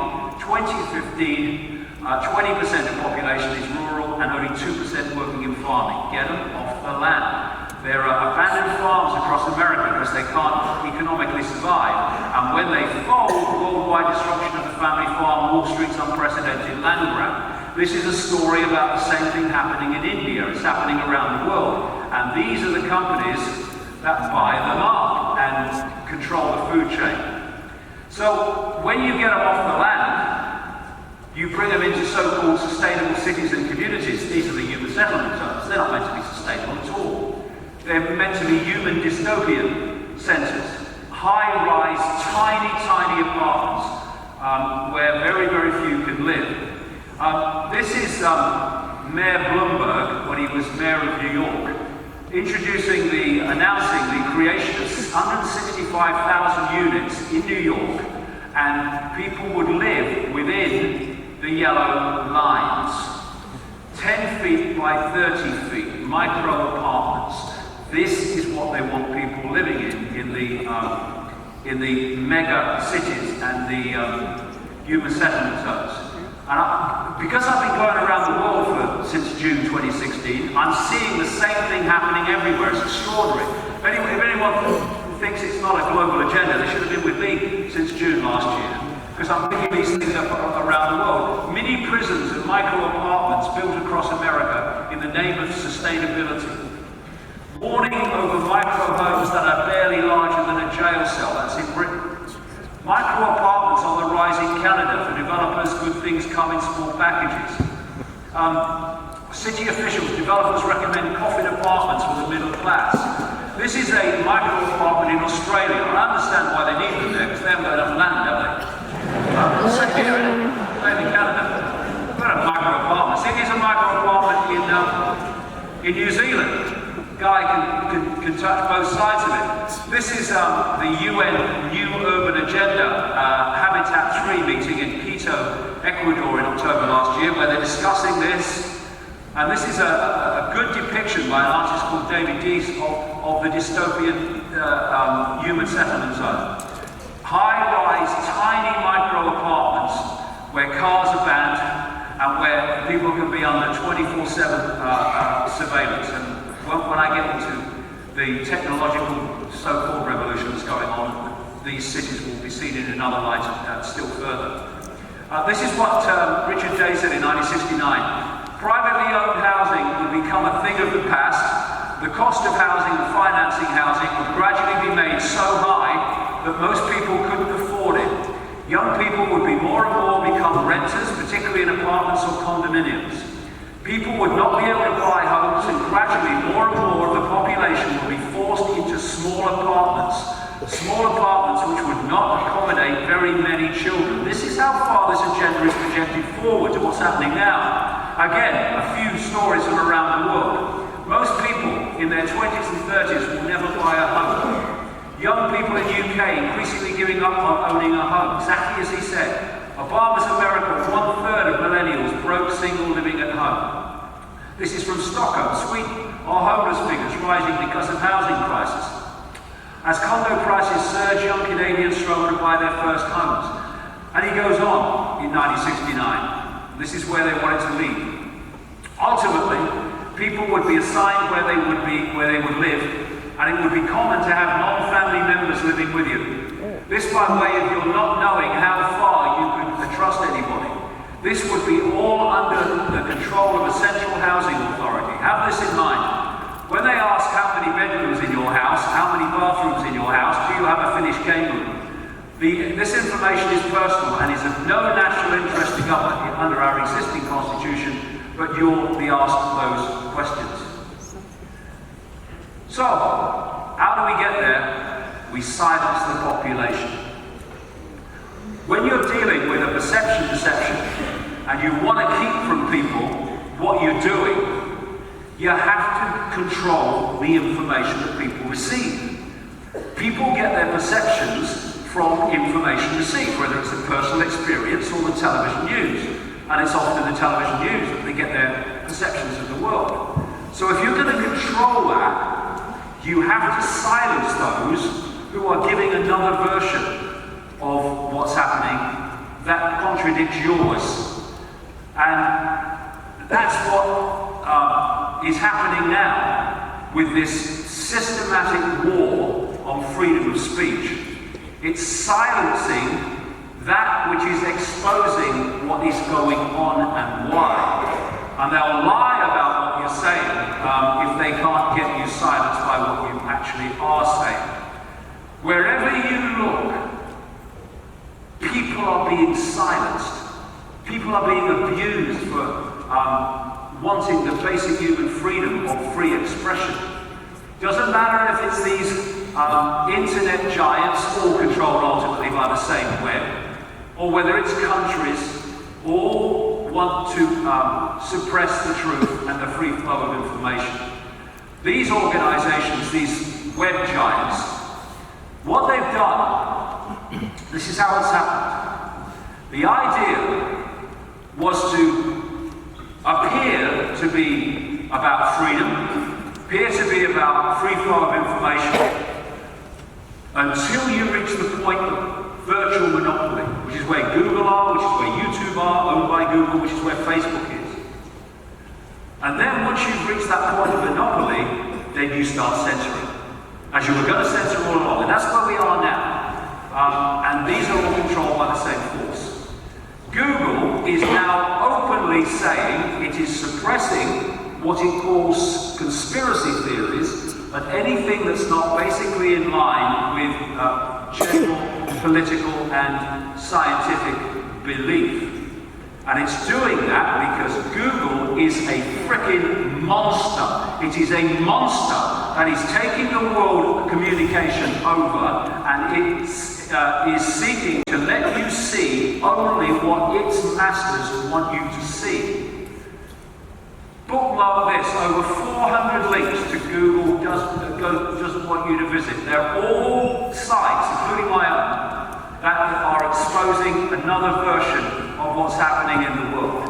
Monsters Inc. Throw Apple in there as well. Amazon. $1 in every 2 spent online in the United States now goes to Amazon. And these are all controlled by the same people. You go to Silicon Valley. Silicon Valley, what I call the devil's playground. The world's being controlled in terms of its communications. They're deciding there who sees what globally. Terrified of the truth, this is where the fake news thing comes out. The mainstream media has been involved in fake news almost since its inception. But it wants to call the alternative media fake news, and there is some in it, I'm the first one to say that, because they want an excuse to silence it. Facebook is having fact checkers deciding, funded by the same international terrorists behind, cop killing and all that stuff, our friend here, funding the fact checkers that are deciding what's truth and what isn't truth, and what people can see and can't see. And the Pope condemns spreading fake information. Wow.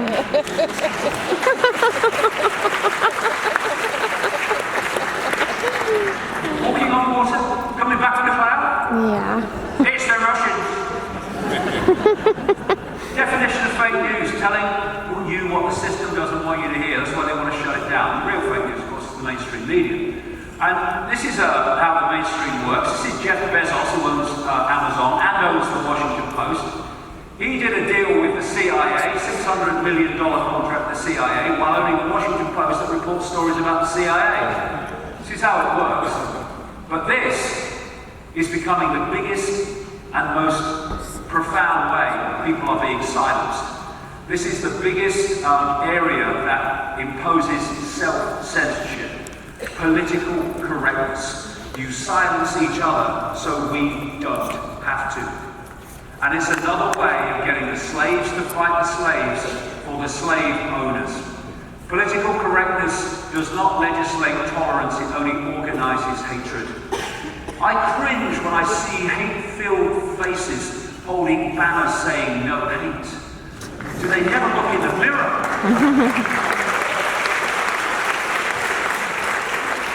And what we're looking at is George Orwell's Newspeak. He wrote in 1984 about old speak, which were words that had meaning, that you could describe your thoughts and your opinions in detail. And how Big Brother removed old speak and replaced it with new speak, which were basically words that said nothing. I've just described political correctness, and we must not fall for it.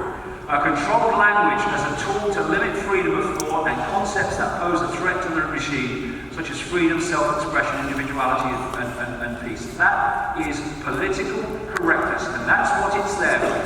And I have to again cringe when I see people calling themselves progressives, i.e. deluding themselves they are liberal, which is a very different thing, I'm all for liberal, and not seeing that they are absolutely a mirror of what they claim to be opposing. Most Canadians say political correctness has gone too far. You do a poll anywhere in the world, you get the same result. But they're not bothered what people think. They're bothered about imposing their will on everyone else and using these unresearching narcissists to do it. This is Berkeley in the 1960s. I was a kid in the 60s, I remember all this. Their students went on marches for free speech. Now they go on marches to stop it. What on earth has gone on in the colleges and universities to systematically transform that mentality? See, people need to be careful what they wish for, because if you deny anyone's freedom of speech, you are destroying freedom of speech. Because freedom of speech is freedom of speech. If one person doesn't have it, there's no freedom of speech. There's only the freedom to conform within certain areas. Now, if someone says something that incites violence, then you don't have to destroy their freedom of speech. They can say it, but there's laws against inciting violence, so that deals with that. Once you stop people saying anything and silence them saying it, you're destroying freedom of speech for everyone else. You only then have the freedom to conform. And what they're doing, this is what Charlottesville was about, is, again, it's a mind game. They're constantly tagging labels and words and connecting them. So when you hear one, your mind connects it to the other. So what they're doing is they are, if you notice, in Charlottesville, you've only got to see the footage. Both extremes were actually the same extreme, all in the same man. Different, same mentality, different label. But they were both kicking the crap out of each other, right? So both sides were involved. Trump said that, and he was lambasted. Why? Because that wasn't the agenda.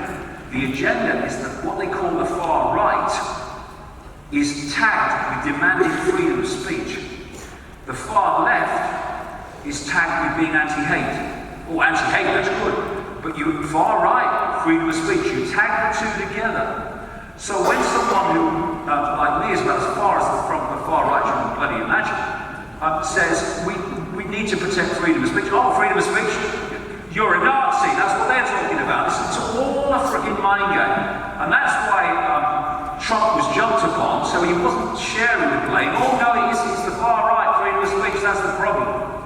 And we have this Antifa, anti-fascism, which is a organisation, although most of the people involved don't know, that is actually controlled by the very elite they claim to be opposing.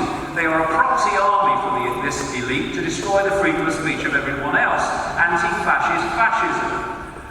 Progressives, this is the word that started in America and North America, now it's used widely in Europe, progressive. It's the new tyranny. They're the new censors and the new big brother for a simple reason. If you want to hide the fact that you're bringing in a fascist tyranny, which is what's unfolding, then don't do it through a guy with a small moustache stepping down the street with his arm in the air. Someone might freaking notice. You bring in your fascist tyranny through people claiming to be anti-fascist. That's how you do it. That's how the mind game works. And that's what we're seeing. These are two dictionary definitions. Progressive, favouring or advocating progress, change, improvement or reform, as opposed to wishing to maintain things as they are, especially in political matters. Now, the Nazis could have been progressives under that. There's nothing in there that talks about liberal or anything, it's just about change and your perception of progress. Then you look at liberal, the definition of that. Favourable to or in accord with concepts of maximum individual freedom possible, especially as guaranteed by law and secured by governmental protection of civil liberties, favouring or permitting freedom of action, especially with respect to matters of personal belief or expression. That actually sums me up, that does, that's where I'm coming from. But there is nothing in there in the actions of those people. Look at what anti-hate looks like. There you go, the no-hate face of hate. And they're so up their own arse they can't see it. But another this political correctness is actually the destruction of those that promote it. Because what's being created is what I call generation jelly. This is why I have such respect for those young people who've been through this shite and have still seen through it and held their own beliefs and their own sense of self and not fallen for this crap. Generation jelly, where you wear being offended almost like a war wound. I'm offended! Choose not to be. Oh, never thought of that. Thanks very much.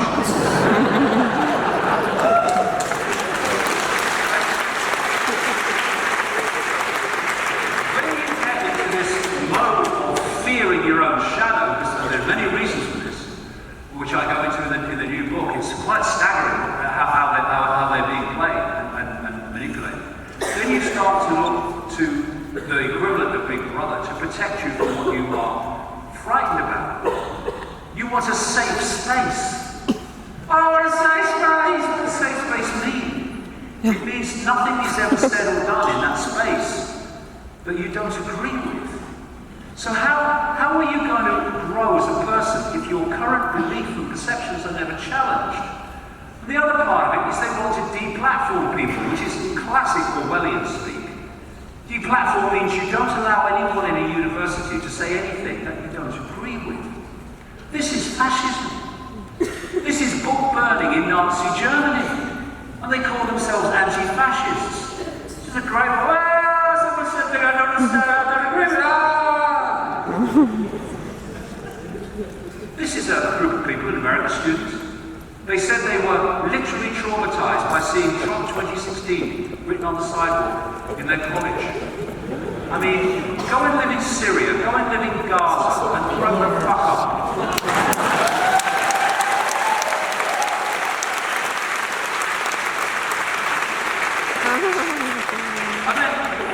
I mentioned earlier, briefly, when I was talking about mind control, and I talked about a trigger word or a trigger phrase that changed the altars and another altar took over. The language of political correctness and political upsetness is using the language of mind control. Because it is mind control, it's just the mind control on a mass scale. So now, in curriculums and stuff, they're putting in trigger warnings to warn people that something that might upset them is coming up in the course of theology students to warn them that the crucifixion was coming up. They're theology students. Morning, Vicar. Very good service today. I thought it was a bit strange you stopped before the crucifixion. Oh, it wasn't. Oh, it's a trigger warning. I never knew. I'll tell you that. You'll be too upset. It's unbelievable. All of this was done in Australia, I picked this one up. Oh yeah. Australian political correctness goes beyond in saying it's not possible anymore. This public school has just banned applause. Banned applause. Oh my god. For people who are sensitive to noise. What to upset people who are sensitive to noise. This public school has just issued a ban on applause and cheering in order to avoid offending people who are sensitive to noise. Instead of clapping and cheering, it can now be accepted to engage in air punching and to pull excited faces. Oh my god. Parents and students will even be allowed to, believe it or not, wriggle on the spot. I said you couldn't make it up. You can't make it up. And yet, when it comes to real discrimination and real oppression, like women in Saudi Arabia, where are these people? We're in a meeting, deciding if we can use man and a woman anymore. Political correctness, the new fascism run by anti-fascists. Political correctness is fascism pretending to be manners. And we need to stand up to this because it's taking our freedom away. We've got to stop acquiescing to it and being intimidated by it. And what it does, it creates identity politics. I am identity politics. And you know something, I'm sick of this. What it means, identity politics, is you do not make political choices based on what is right, fair and just for everyone. You make them on what best suits your identity politics. I am R, therefore I'm going to vote what's best for me. It's me, me, me, me, me. That's what identity politics is. It's taking the world over. And here is the political correctness deprogramming device. Not having it anymore. You can't say that, watch me. You can't do that, watch me. Got to stop being intimidated, or there'll be nothing left. How deep is the program? This is what Richard Day said in 1969. Nothing is permanent. Streets will be rerouted, renamed. Areas you would not see for a while will become unfamiliar. Among other things, this would contribute to older people feeling that it was time to move on. They feel they couldn't even keep up with the changes in areas that they were once familiar. And he talked about introducing the demise pill eventually, where you get to a certain age and you take a pill. He's very kind. He said, you have a party with your children, and then you take the demise pill. Oh, thanks, that's very kind. Buildings would not be allowed to stand empty, would be allowed to stand empty and deteriorate. Streets would be allowed to deteriorate in certain localities. The purpose of this was to provide the jungle, the oppressed atmosphere for the unfit. He said the bringing in of the new system would probably occur on the weekend in the winter. Everything would be shut down on Friday evening. On Monday morning, when everyone awakened, there would be an announcement that the new system was in place. During this process, getting the United States ready for these changes, everybody will be busier with less leisure time and less opportunity to really look about and see what's going on around them. And that's why they want to keep us focused and fighting each other. If you wish to get out of a prison, the first thing you must do is to realize that you are in prison. If you think you are free, you can't escape. And I hear people say, oh, this stuff's negative, you shouldn't be saying this, it's negative. No, it's not. If you don't know the situation we're in and how we're being played, how can you change it if you don't know? Knowing how it works and what they want is crucial to bringing it to an end. If you don't change direction, you may end up where you are heading. And at the moment, we're heading there, but we don't have to. The number of people behind this are tiny, ludicrously tiny. The number of people who are being manipulated by it, 7.5 billion. And what they're doing is getting the target population to suppress and enslave the target population. Antifa, I rest my case. So, after we've had a break for an hour, and it has to be an hour, so much to get through, so many levels, we'll go into part 2, which is the next stage of the rabbit hole, where reality, as we experience it, is an illusion. They just don't want us to know. Thank you very much.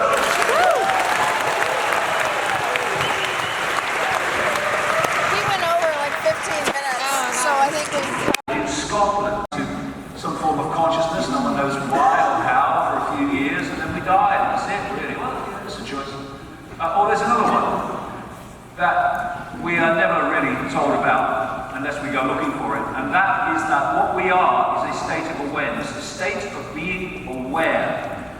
Everything else is a means for that awareness to experience itself. We are all part of one infinite awareness, but a different point of attention within it. This is one of those Central American shamans who are primitive, you know. They're not intelligent like professors at universities. And this shaman said, we are perceivers. We are awareness. We are not objects. We have no solidity. We are boundless. We, or rather our reason, forget this and thus entrap the totality of ourselves in a vicious circle from which we rarely emerge in our lifetime. And the whole point of the program is to stop us emerging. We hear this phrase all the time, we are one, we are all one. What does it mean? Well, I suggest it means that we are all expressions of the same infinite state of awareness.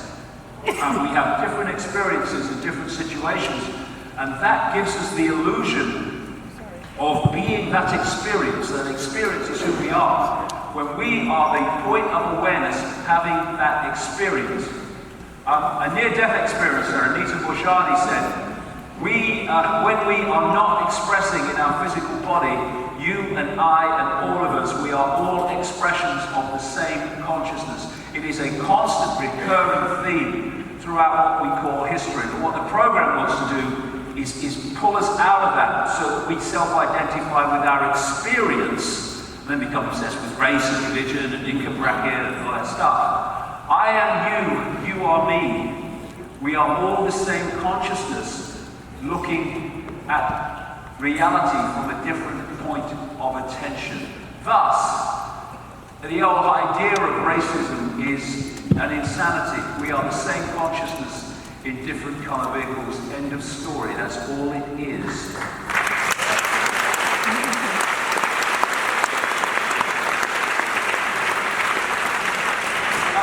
Extraordinary that I've been saying that all these years, race is an illusion. And those that are obsessed with race, obsessed with it, define everything by it, have the nerve to call others racist. It's hilarious. You are not what is in your skin, you are what is in your heart. You are what that point of awareness, that perception is. Points of perception within attention within infinite awareness, points of perception. This is where we are supposed to be held in this narrow band of sense of reality and denied all this infinite expansion of awareness that is open to us whenever we choose to open our minds to it. It's a bit like being the crest of a wave in a vast ocean. The crest of the wave looks different to the ocean, but it is just a different expression of the same ocean. Every wave is an expression of the same ocean. And I remember when I was a little kid, a long time ago now, and they were telling me about the different names for the different oceans. And I used to think when I was a little kid, but it's all the same water. And it is. You know, some can give bits of it a different name, because then we say what bit of it we're talking about. That's fair enough. But the fact is we lose perception that actually what we give names to and labels to is actually just an expression of the same awareness in different expressions. So the ocean is the droplet is the ocean. You can hold a droplet of water in your hand, and it seems to be individual and apart from everything else, but drop it in the ocean, and where does the droplet end of the ocean start? They are each other. And the whole point of this conspiracy, the whole foundation of it, is to disconnect the droplet, the sense of individuality, not individuality, because we're all unique expressions of this infinite consciousness, but the sense of separation is a better word. To take the sense of separation and disconnect it from the five-sense mind from infinite awareness. And that's what it is all about. Once you isolate a sense of awareness, you can then program that isolated droplet to see everything as you wish to see it. Once you get connected to the ocean starts to dictate your sense of perception, and everything changes. Leonard Cohen said, if you don't become the ocean, you'll be seasick all your life. And this is why so many people in this world, humanity, live these lives of bewilderment and upset and sense of powerlessness, is because they are not connecting with the ocean that they truly are. The system says you are insignificant, you have no power. When the truth is, we are all that is and ever can be. We have as much power as we choose to take from that infinite ocean. Little me does not exist. The perception of little me exists, not little me itself. We are infinite awareness experiencing itself. All unique expressions of this infinite awareness. And throughout the ages of the cultures, they've all had different names to describe this awareness, this force. The Lakota call it Wakantanka, or the force which moves all things. And it is expressed, this infinite awareness, in everything that we see. Every drop of rain, every breath of air are all expressions of this awareness. And science is having to look at this now and go down this road. This is a news story. New science revelations. Trees communicate with each other and have social circles. And then there's this one. Stunned scientists discover that plants learn like humans and intelligently adapt to their environments. Are plants conscious? Well, there's a simple answer to that. Everything is conscious. Everything is conscious because everything is an expression of Wakantanka, the force that moves all things. This is a Roman politician from the 1st century BC. who said everything is alive, everything is interconnected. This is a universal theme that many have understood through the ages, or what we call the ages. Leonardo da Vinci learned how to see, realize that everything connects to everything else. It has to, because we are, in the end, all one awareness. If the doors of perception were cleansed, William Blake, the poet, artist, and writer said, everything would appear to man as it really is, infinite. The idea is to stop that door, the doors of perception being cleansed, the whole point of the program. Nikola Tesla, who basically gave us our electrical systems, said, my brain is only a receiver. In the universe, there is a core from which we obtain knowledge, strength, and inspiration. I have not penetrated into the secrets of this core, but I know it exists. Well, 2003, I went to the rainforest of Brazil and took something called ayahuasca. The only time I've got that much love.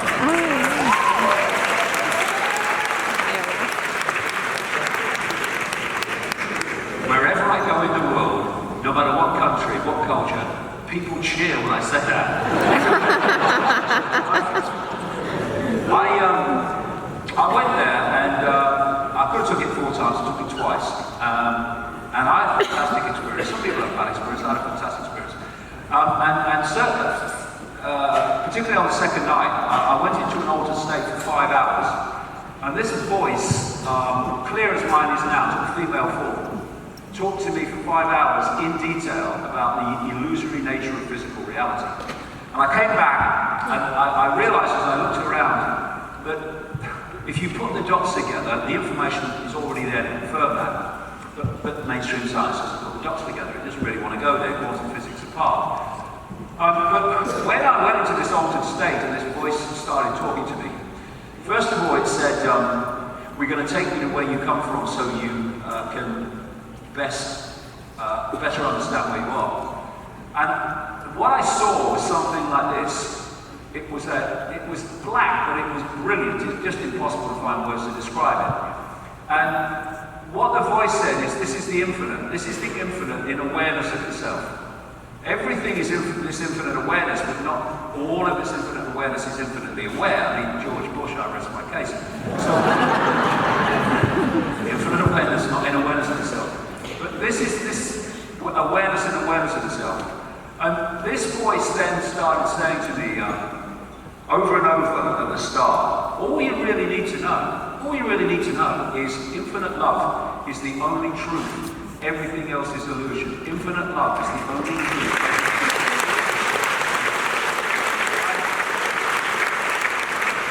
This kept repeating. And some years later, I came across this book called Proof of Heaven by a guy called Ibn Alexander. Ibn Alexander is an academic neurosurgeon from America. He was brought up with a classic science father, with a classic science background. The only place that consciousness existed was in the brain, and that was the end of it. When you died, you were dead, and life's a bitch and then you die, all that stuff again. And then he had a 7-day coma. And after he came out of it, he didn't believe that anymore. Because of what happened to him. He says in the book, Proof of Heaven, during my 7 days of coma, I not only remained fully conscious, but journeyed to a stunning world of beauty and peace and unconditional love, my consciousness traveling to another level. Now this is what really struck me, because my own experience years before. He said the core, which is what Tesla called it, the core or dazzling darkness from which the purest love emanated and where all was known. What he was describing in the book was what I experienced as well. And that description of the dazzling darkness absolutely perfectly encapsulates what I experienced. And people talk about all that is and ever can be. And to the 5-sense mind, that is crazy. Nothing can be all that is, has been, and ever can be, but it can if it is all possibility. This infinite awareness and awareness of itself, which we can all tap into, it's only the programming that stops us doing that, is all possibility waiting to manifest. Therefore, it's all things. All paradoxes go at this level because there are no paradoxes. It is and it isn't. It's everything and nothing. And the five sense mind says, it's got to be one or the other. No. If it's all possibility, it has to be both. This is the place where all potential, for all manifestation and all experience comes from. It's everywhere and nowhere, as it has to be. It's everything and nothing, because it has to be. And we think about nothing, and for something to be something, you have to see it, it has to move, it has to make a noise. And when I experienced this infinite awareness and awareness of itself, this dazzling darkness, it didn't move except very, very slowly sometimes, otherwise it was still, and it was silent. And to the five sense mind, if something is still and silent, it's nothing, no thing. And yet it's everything, waiting to manifest. If I start talking and then leave the silence, that's infinity waiting to manifest. And then I pull one possibility out of all possibility and I go with it and then I stop. And all potential is waiting to manifest something else. So that no thing is everything, paradoxically or not. And the worlds of form that we experience as form are actually frequency bands. Well, that's a simple way of putting it, it's a bit more than that. But frequency bands of information on different frequencies. And different frequencies, as we know from the analog system of radio and television, can share the same space without interfering with each other, so long as they're not too close on the dial and you get interference. So what we live in, or what we think we live in, this world we live in, this planet we live on, but in our perceptions, is actually a tiny band, my God, it's tiny band of information vibrating to a certain frequency band. That voice in Brazil said to me, if it vibrates, it's illusion. It's the manifestation of form. It's the manifestation of what we call creation. It's not the infinite in its state of potential waiting to manifest. And Albert Einstein said, everything is energy, and that's all there is to it. Match the frequency of the reality you want, and you can't help but get that reality. It can be no other way. This is not philosophy, this is physics. And in terms of our state of awareness, this conspiracy wants to hold our awareness in a very low and limited band of frequency. That's why it wants us in the five sense mind, the phantom self. And if we just open our minds beyond that, then we can start to see this world in a completely different way and see what's really going on, as opposed to what appears to be going on when you're in a low frequency state. Mm-hmm. So, you can be in this body in terms of your awareness, and you can connect and open your mind to connect with infinite awareness and awareness of itself, and you will have a certain perception of everything, including yourself. Or you can be manipulated into connecting only with the illusion of the lower mind and all its manipulated perceptions. And that will see itself and the world in a completely different way. And so we have a visible universe, which is tiny, and we have an invisible universe, which is vast and ultimately infinite. So when we look at the world that we're living, quote, in, we're actually living in a band of frequency, which we're decoding, as I'll come to, in the reality we think is so solid and so real. And how narrow is this band? Well, according to mainstream science, I mean, they talk about dark energy and dark matter. I don't really buy that in the way that they describe it. I prefer to say, I call it hidden, unseen, beyond the frequency band that we can see, which is even tinier. And they reckon that of the matter, mass energy in the universe, the electromagnetic spectrum is 0.005% of what exists. And that is staggeringly narrow. But then go to the next stage. This is the electromagnetic spectrum, and the only frequency band that we can see in a visual reality is here. a tiny sliver of the electromagnetic spectrum that scientists call visible light. That is the world that we think we live in. And people say, what we know is, how can you know anything of vastness if you're only perceiving within that band? And then what is religion saying? Religion is saying the only thing you need to know is what's between two covers of a book within that frequency band. Hello? I mean, when you break it down, did I say the world was mad? I think I might have mentioned it. Anita Mojani, the near-death experiencer, said, there's so much more that exists simultaneously and alongside the things that you can see.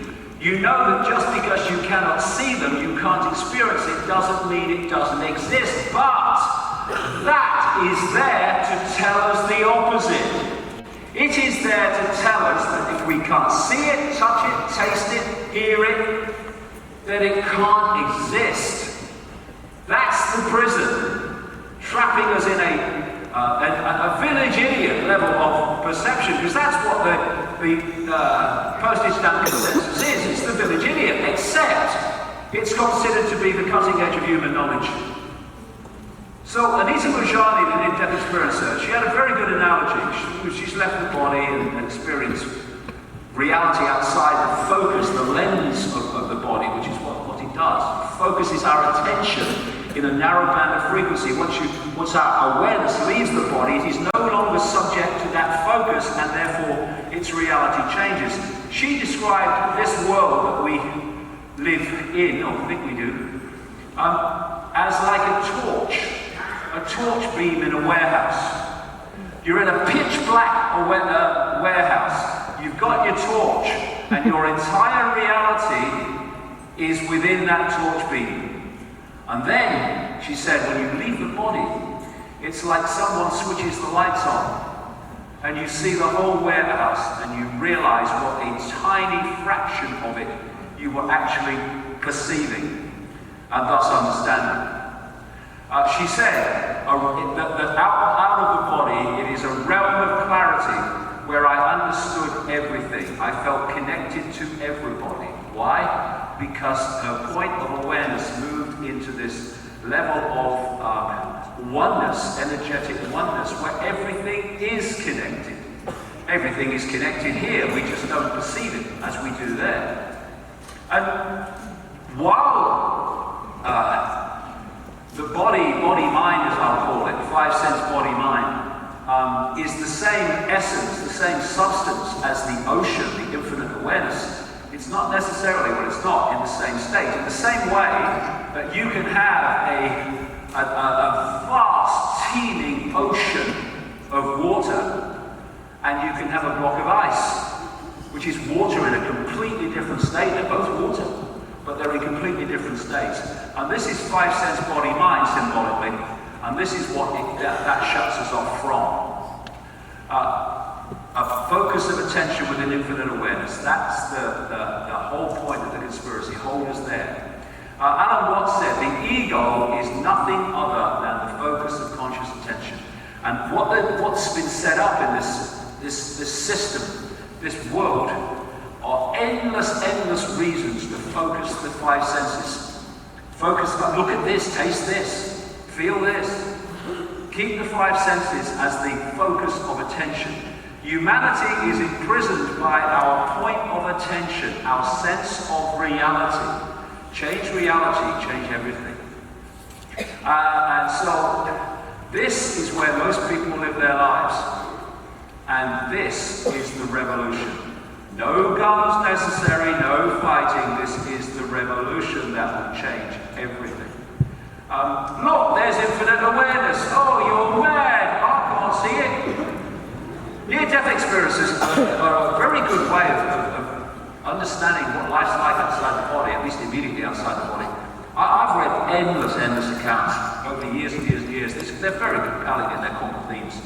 And even science is beginning to look at this at the last, anyway, quantum theory proves consciousness moves to another universe after death. Not necessarily another universe, just another frequency of reality, another expression of reality.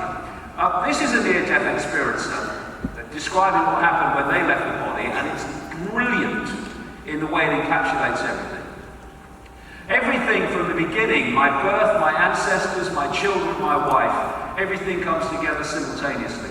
I saw everything about me and about everyone who was around me. I saw everything they were thinking now, what they thought then, what was happening before, what was happening now. There is no time, there is no sequence of events, no such thing as limitation of distance, of period, of place. I could be anywhere I wanted to be simultaneously.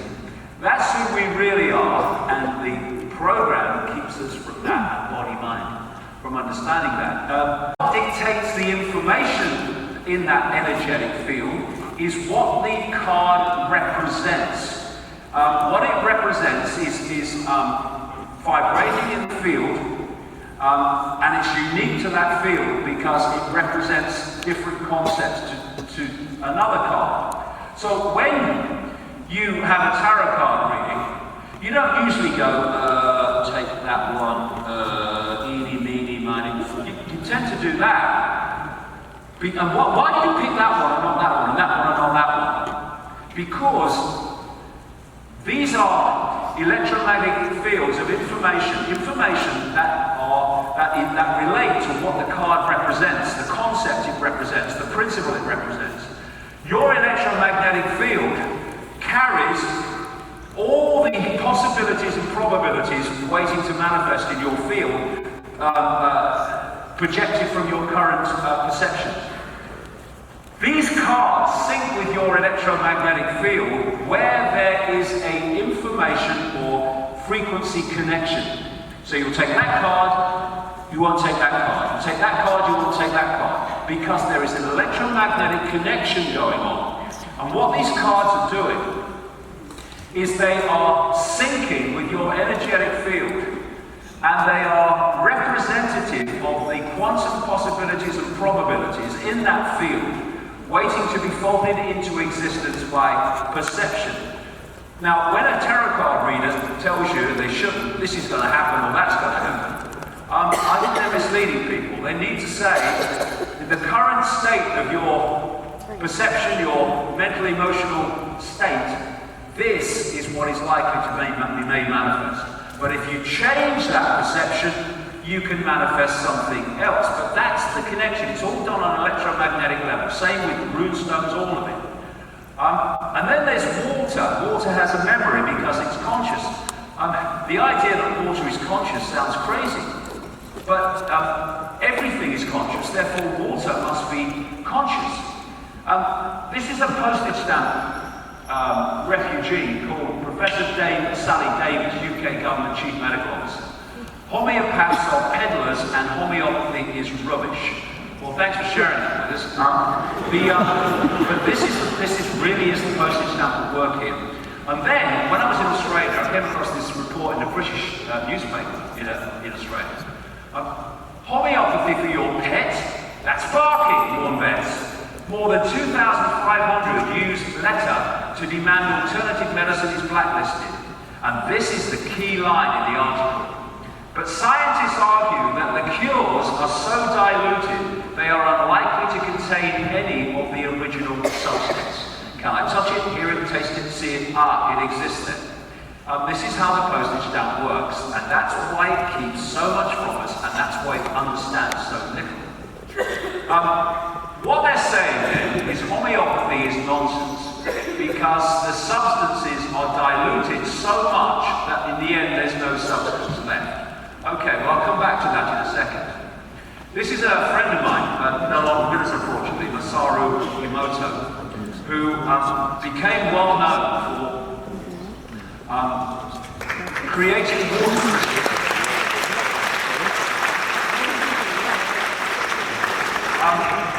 What he used to do, I've been to his laboratory in Tokyo on one occasion. He got canisters of water and he would put words on them, words of hate, words of love, mobile phones, he would put polluted water in them, and then he'd freeze the water very, very quickly, and then photograph the water crystals before they started to melt. And the difference in the water crystals to what was in the water or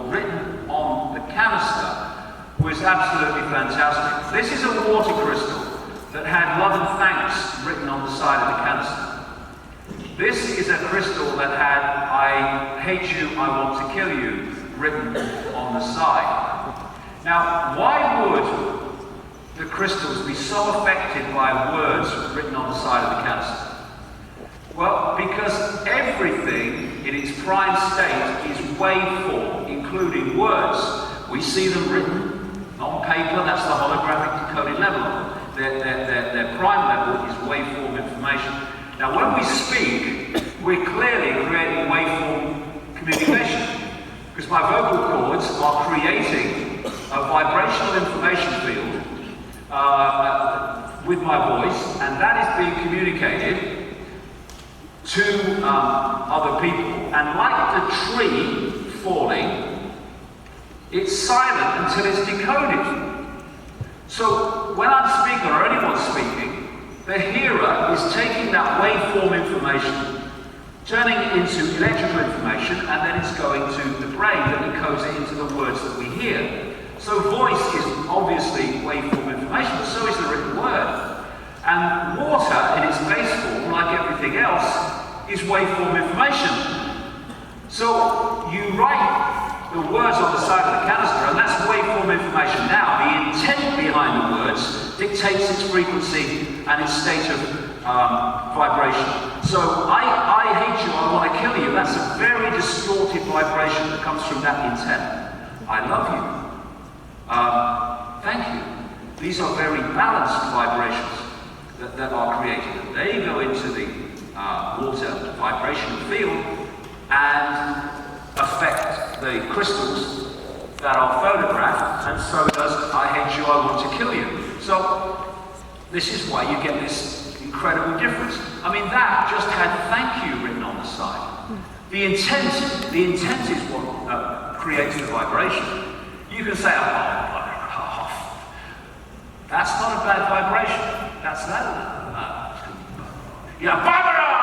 That is the same words, completely different intent, completely different frequency, completely different manifestation. This is polluted river water. You make me sick, I want to kill you. And this is a crystal of polluted river water. And what they then did, they call it prayer. What is prayer? It's focused thought, it's focused attention. And what they did is they got some people to focus on this water and just put love and all these balanced emotions into it. And then when they rephotographed it, that's what it came out like. Because we can change the world or we can destroy the world by what we put into it.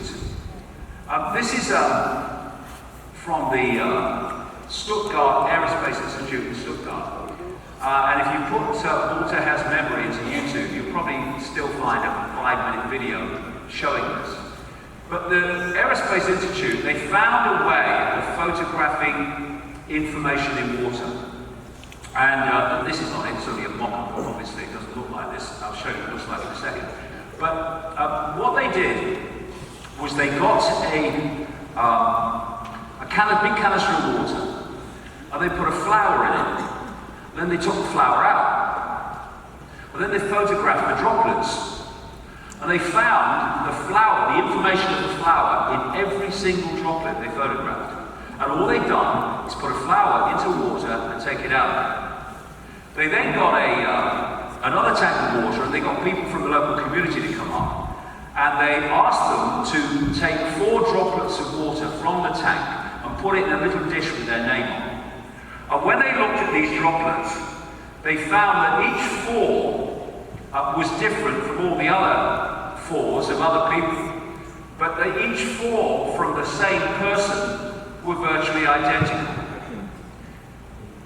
In other words, just doing that had impregnated that droplet with the unique energetic signature of the person involved. And water is also waveform. It's also part of infinite awareness. And thus, it is on a waveform level, it is a storer of information. So, when they say homeopathy is rubbish because it dilutes the substance away, just as putting a flower in and substance out impregnated its information into every droplet, so even though you have diluted the substance to only nothing, what's left in the water, which does the healing if it's done properly, is the information of the substance, the waveform information of the substance, which then interacts with the waveform level of the body, which then becomes the projected holographic decoded body, which is a reflection of the waveform, which is now healed, so the body is healed. And that's how that all works. That's how virtually all complementary and alternative medicine works. It's targeting the waveform field, not the illusory hologram. Now, if you look at like computer viruses, what are they? They're rogue information.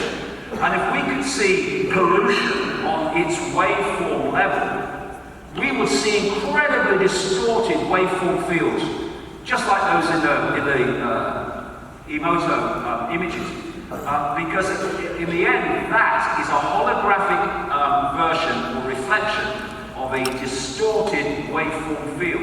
And it's the same with these things. These create mayhem in the body because they distort the waveform level, which mainstream medicine doesn't even acknowledge to exist. Death by doctor. Death by doctor by not understanding what the body really is. That's why one of the biggest causes of death in America is the frickin' treatment. Ridiculous.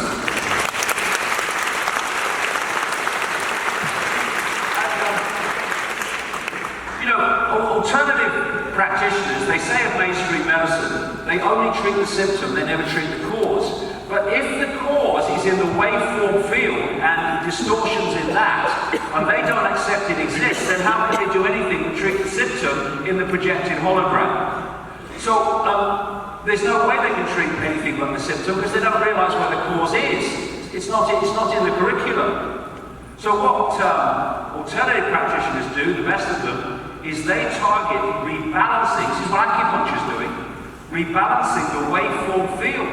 And if that is balanced, this cannot help but be balanced and healthy because that's just a projection of that. Says here, scientists have discovered a way to destroy cancer tumors using nothing but sound waves. So what are they doing? They're treating the waveform level of the body. Cosmic communication, this is where Tesla is going on about. I don't know what this clock's doing, I'm just going to do it. The electric universe is a big area and gathering area of research. And they don't say this, but I'm saying it. What they've discovered is the cosmic internet. This is a book by Wallace Thornhill, an Australian physicist, and David Tolman, an American researcher, called the Electric Universe appropriately. And we know there's electricity in the atmosphere, we see the lightning. But what we don't realize is when lightning is occurring in the lower levels of the atmosphere, it goes up into the cosmos under different names like tendrils, sprites, and elves. And it's not just lightning in the lower atmosphere. This is a mainstream report. High-speed solar winds increase lightning strikes on Earth. Yes, of course they do, because everything is electrically connected. Electric tornadoes, fast-rotating electromagnetic fields, thus they are found in electrical storms. Same with the northern lights, an electrical phenomenon, and with electric comets. And this is Tesla's, all peoples everywhere should have free energy sources. Electric power is everywhere present in unlimited quantities and can drive the world's machinery without the need for coal, oil and gas. This is what he was talking about. The electricity and electromagnetism all around us, in the fields all around us. Now, we're told that gravity is powerful. Well, the electrical force is about 1,000 trillion times more powerful than gravity. This is the magnetic force, extraordinarily powerful.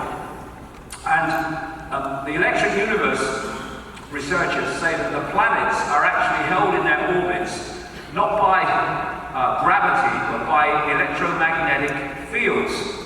And therefore, while those electromagnetic fields are balanced and stable, so are the positions of the planets. But when anything happens to destabilize that balance, then the planets go walkabout. And as I'll come to in part 3, I say, and many others people say, that these planets were walked about relatively recently by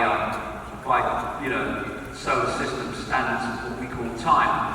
So the observable universe is 99.999% plasma, and plasma just happens to be a perfect medium for electricity and electromagnetic fields to pass through.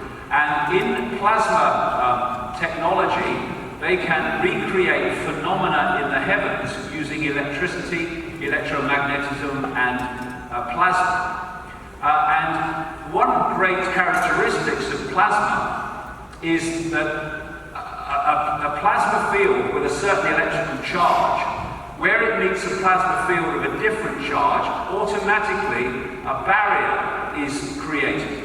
And these are known as Langmuir sheaths, after an American-Swedish scientist called Irving Langmuir, who discovered them. And each planet and planetary body gives off a different electrical signature. Therefore, there comes a point where that electrical signature meets another electrical signature, and they develop and form these, what we call magnetospheres. And the electric sun is almost entirely plasma, because it's a processor of electricity. What the electrical universe researchers say is that the orthodox explanation of the sun, which is basically a nuclear reactor at its core, pouring out power from the center, has no area of support and confirmation when you look at the way the sun works. And the more they find out about the sun, the less that idea of the sun is credible. What they say is actually what the sun's doing is taking electricity from the universal field and turning it into power. It's a processor of information which then projects as what we call sunlight. And if you look at the sun on an ultraviolet level, there is this, at the equator, this electrical, what they call torus or donut, which absorbs electricity. And as this electricity builds up and builds up at high points of electrical activity on the sun, it starts to discharge, just like lightning discharges, and starts to punch holes in the sun, which we call sunspots. And when you think that the surface of the sun is 5,000 degrees Kelvin, and the upper levels of the sun are 200 million degrees Kelvin, you can see the direction where the real power is. And these sunspots are, some of them as big or bigger than the Earth. And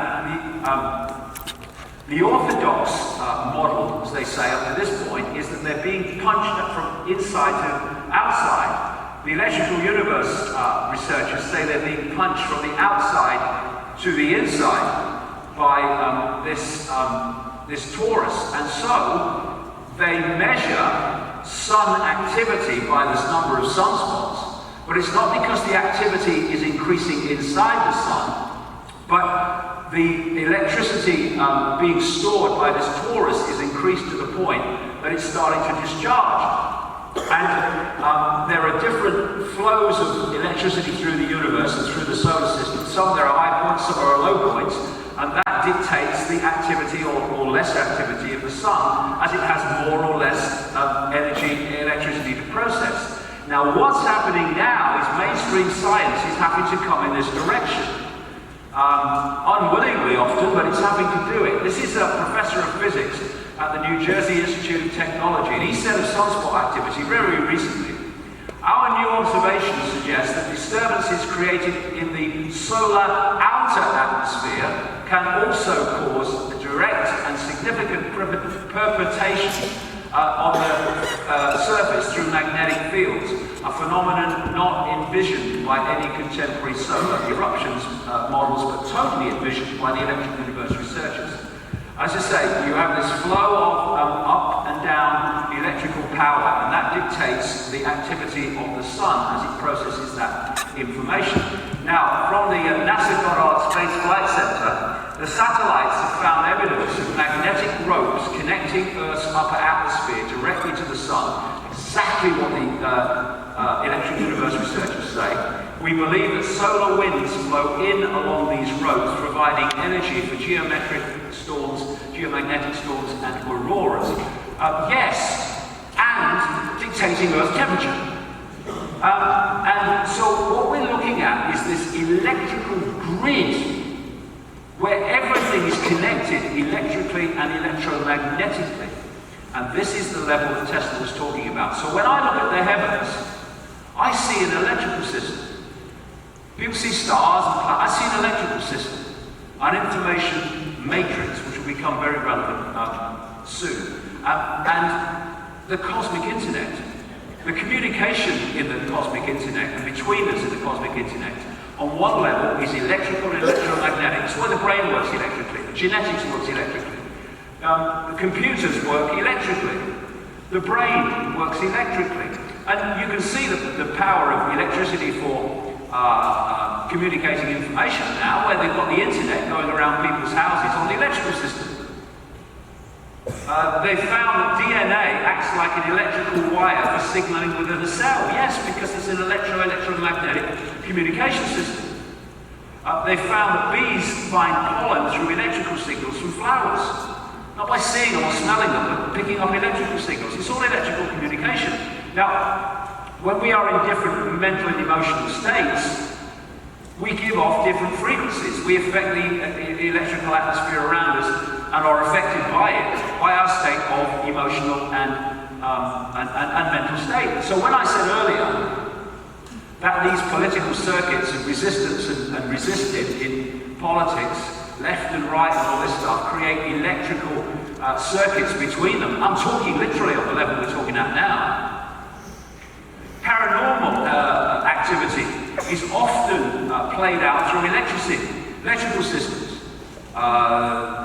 Music systems turn on and off. Lights dim or get brighter. I've experienced it.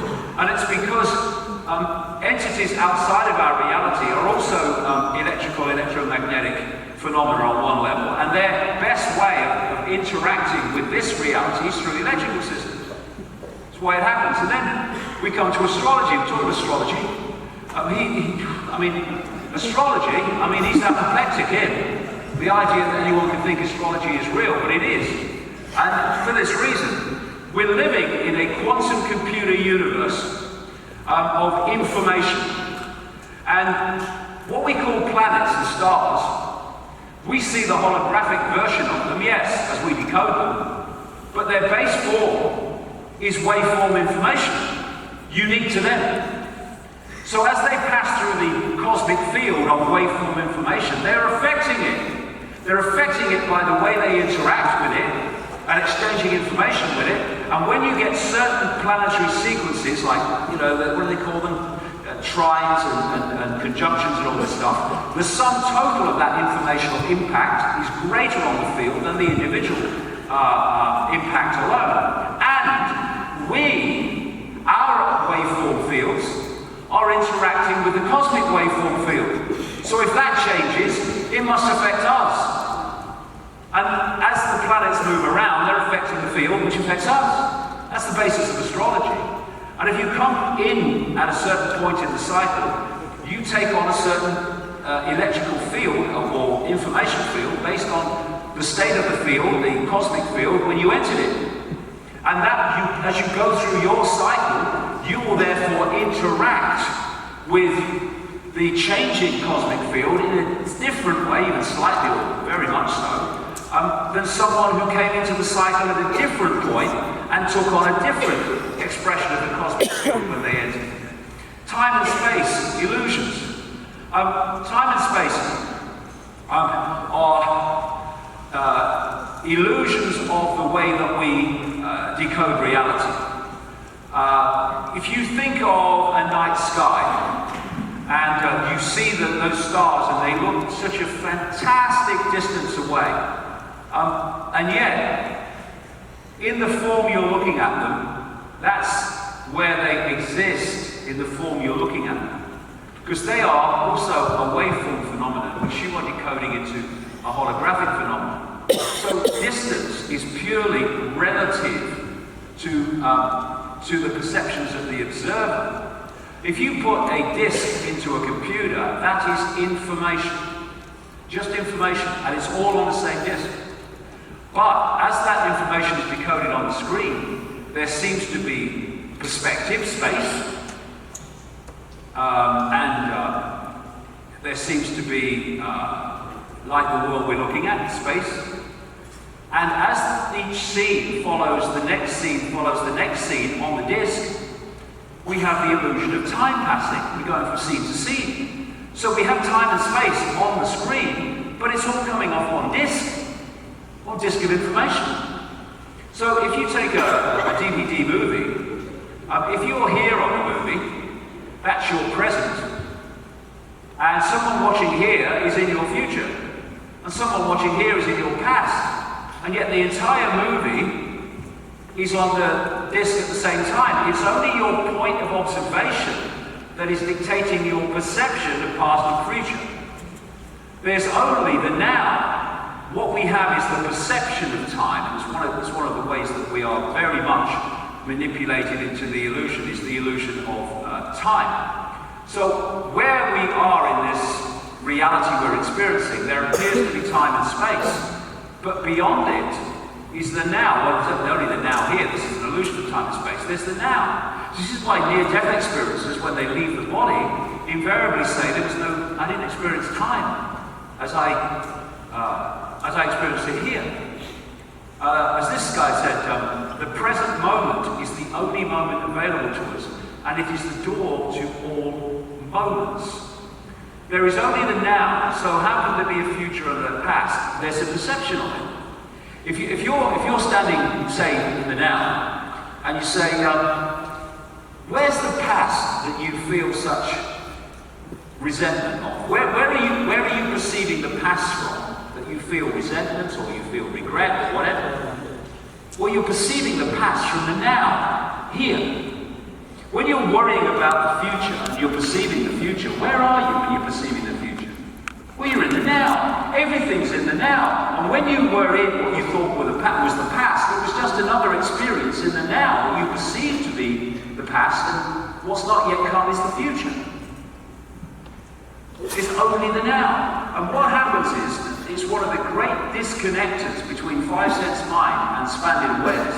Because expanded awareness is operating in the no-time now. And if the five-sense mind is operating in the illusion of time, then there's a massive frequency disconnection there alone. What the brain does is to take information from the now and put it in a sequence. The quicker it makes that sequence appear to move, the quicker time seems to move, or the slower it seems to move. As Einstein said, when you are courting a nice girl, an hour seems like a second. When you sit on a red-hot cinder, a second seems like an hour. That's relativity. Everything is relative to the experiencer. And the ludicrous nature of time, as we perceive it, can be seen with the international daylight. You go one way, you're into tomorrow, you go the other way into yesterday, and it's not even frickin' straight, right? It's crazy, the whole thing's crazy. And what they found at a London university in a study is that when sports people who are involved in something happening very quickly, like a baseball batter or a tennis player waiting for a serve, they start to process information quicker, and so their experience of that information is that time moves slower. When you're sitting in a tennis match going like that, thinking, how does he hit it? Never mind getting near the line. They're not seeing it ball move like you are. They're seeing it move slower. I've experienced it myself on one occasion when I was a goalkeeper once. So it's all illusion. It's all the way we decode it. So that near-death experience has said, there is no time, there is no sequence of events, no such thing as limitation of distance and period and place. I could be anywhere I wanted to be simultaneously because he was in the now where all things exist. So when people say about Leonardo da Vinci and Giordano Bruno, people who were fantastically advanced for the quote time that they were living, they say they were ahead of their time. No, they weren't. There is no time. They were beyond time. They went into realms beyond the program, and that's where they got their insight that people here were not getting. It wasn't about being ahead of time, but being beyond time. And when I get into part 3, and I'm doing a little bit of history, not much, it's still just the way that the brain fits it together into a historical timeline. It's all happening in the now. So then we come to numbers. What are you going to do? It's funny, I've been researching this now for nearly 30 years, and I don't say, oh my God. It's a little local difficulty. We are infinite awareness, all it is, has been, and never can be. We're just having an experience. And we can look at it as if nothing's wrong, everything's fine, and it's all a lot of rubbish. We can take responsibility because we won't change what we won't face, and lots of people want to do that. They want someone else to come and save them. The cavalry come over the horizon. We are the cavalry. It's not what you look at that matters, it's what you see. It's not the load that breaks you down, it's the way you look at it. And we can look at this as, oh my God, or we can look at it as a wonderful opportunity. It is what it is. As a human race, we've allowed this to happen. I mean, manipulated to allow this to happen. Up and now we've got the opportunity to change it. So I don't want that to say. Human beings are on a journey of awareness which has been momentarily interrupted by extraneous forces. So let's sort it out and we'll be fine. And one of the things that I was told, and one of the things that is a common theme among all these ancient cultures and their descriptions of this force, I've used archons here, but I can mention many other names that other cultures use. They are terrified of humans awakening because there's something about us that has immense potential if we tap into it and if we open to it. And so there is this common theme that they are terrified of humans awakening because as Rudolf Steiner said, once we stop generating this energy, which they feed off, low vibration emotion, and also ignorance, which keeps us in low vibration emotion, then they lose their power source, and it's over. And the situation is that the prison that we live in and the manipulation that we live in is actually a frequency range. It's a frequency prison that they lock us into. And in that prison, we generate the energy they feed off. We operate at the level of perception that keeps us in ignorance. So there's a common theme here too. It's about frequency. In the Nagamani text, talking about infinite expanded awareness coming into this reality, said, and I entered into the midst of their prison, which is the prison of the body. And I said, he who hears, let him get up from the deep sleep, because that's what humanity's been in, a coma, a deep sleep. And I said, I am of the pure light, arise and follow your route, which is I expanded awareness, and guard yourself against the angels of poverty and the demons of chaos and all that ensnare you because of the deep sleep and the enclosure of inside of the Hades, the simulation and the low vibrational state. Beware of the deep sleep. We need to wake up from the deep sleep. And humanity awakening to awareness beyond the illusion is the worst nightmare of this invasive, manipulative force which controls our perception. Because once we wake up, lunch is over, it's finished. We're not generating that energy anymore. We're not empowering our controllers anymore. The way home is awakening to awareness beyond the illusion because of everything that comes from that. If the problem is that we've been held in a low vibrational state of low vibrational perception, then the answer is to reverse that. The Gnostics call the force the blind one, insane and blind to the spiritual world. It's the one-eyed man. It's made us blind so it can be king. You know, the answers are all there. It has to keep us in the box, not for a bit of fun, but because if we're not there, then it's not controlling us anymore. It has to disconnect the thinker from the knower, otherwise it can't control us. As the Gnostic said, once divided we become darkness, once integrated we become light, we become divided. and in ourselves and from other aspects of ourselves. So when people talk about awakening, it's awakening from the program, it's awakening from the coma. And this is the answer, because once we do that, we have the power. And it's game, set, and match. Once we become what we truly are and self-identify with being all that is, has been, and ever can be, instead of Ethel on the checkout. So, if we want solutions, there you go, it's the mirror. People don't like to see that, they want someone else to come, but it's the mirror. And what's the answer? Removing the cause of the problem. You can drown in solutions which lead to other problems, or you can say, hold on, we just remove the cause of the problem must disappear. And the problem is that we have become welded to a perception program that's there to control us, bombarding us from every angle, putting us on the postage stamp consensus, which holds us in perceptual servitude, creates the very energy that this force feeds off, and puts us in a fake reality we think is real. A frequency band, because that's what the prison is. So the revolution is not a revolution of fighting. It's the only revolution that's ever changed anything. It's the revolution of perception, a revolution of self-identity.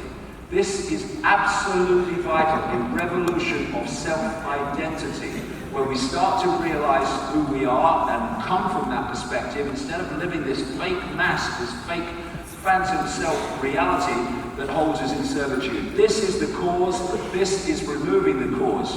No guns necessary, no stockpiling weapons, no banners, none of it. It's becoming a state of expanded awareness that interacts with possibility and probability in a much more expanded way, and a much higher frequency way, and thus creates a different experience, and collectively we create a different world. We are imprisoned by the walls we build for ourselves. And that's fantastic news, because if we build them, and we have, then we can take them down. And that means deleting the program, deleting all the things that we've taken on since we came into this world and believed were real, pushing them aside and letting them earn their place back in our perceptions. And most of them never will. Can you remember who you were before the world told you who you should be? We've got to take our self-identity back from everyone who's constantly telling us what we should be and who we are and how we should behave. We need to take the power back and say, I will be and self-identify as I choose to be and choose to do it. If you don't like it, well, you can do the other thing. I don't care. This is me. I'm not being your version of me anymore. Waking up.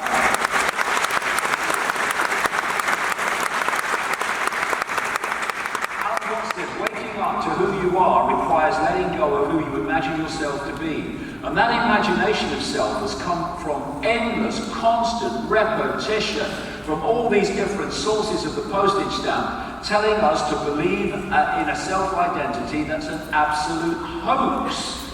It has to go. We need to awaken to our true self and live it, not perceptually, conceptually, come to intellectually say, yes, this is my truth. Live it. It doesn't matter what other people think. I mean, I'm living proof of that, because they'll think something else tomorrow. And people who like you today will think something else tomorrow. People who don't like you today will think something else tomorrow. Are we going to live our lives and censor ourselves on the basis of someone likes us or doesn't like us and they'll do something different tomorrow? Of course not. We have to live our life in the now and be what we are and not what we're told to be. Uniqueness is a celebration of infinite reality. Some people think that when we say everything is one, that everything becomes a blob. Yeah, I'm oneness and I'm oneness and I'm oneness. It's not like that, it's the opposite. When you come into low vibrational perception and a narrow band of the sense of the possible, then you become on this, yeah, I am too, and me. You become so narrow in your perceptions, everyone kind of becomes the same. When you celebrate the fact that we are all that is, has been, and ever can be, that we are all possibility, having an experience, then you are celebrating diversity. You're celebrating the infinity of possibility that we are. It's not about being the same, it's about being the opposite of the same. It's expressing our uniqueness, a uniqueness that will change in the moment as we flow through all possibility. All these things are awaiting us. I'm not what happened to me, I'm what I choose to be now. It doesn't matter what's gone. It doesn't matter. It matters what we are now, and whether we're 7 or 70. We can change and express a different sense of self and transform the experiences we're having. Age is just another program, just another illusion. Here's a good place to start, a blank sheet of paper, and say, okay, all this stuff that I've been told to think and believe, all this stuff from academia and school and media and peer pressure, okay, all gone, all gone, all gone. Blank sheet of paper. Now, if you're going to earn your place back on that, you have to earn it by credibility in my eyes, that I feel it's right. Not that I believe it because someone's told me to believe it, but because I believe it's right. And when you do that, it's amazing how many things that you believe all your life that never get on the piece of paper. Because when you chart them back, where did this belief come from? Why do I think this? You come back to a situation, someone said it, my dad said it, a bloke at work said it, and suddenly it becomes your belief system. And there's no basis on why you should believe it except through repetition. Well, everyone seems to believe this. Well, everyone's believed many things in the past, or what we call the past, that have been absolute bollocks. Why should we believe something just because lots of people believe it? It doesn't mean it's true. It has to earn its place here now.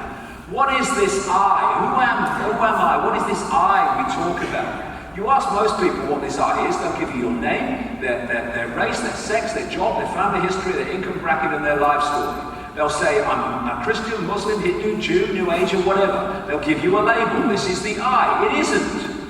And all these belief systems that hold us in servitude, including the belief system of self-identity, they shut out the infinity of who we are and focuses in the 5 senses. They have to go.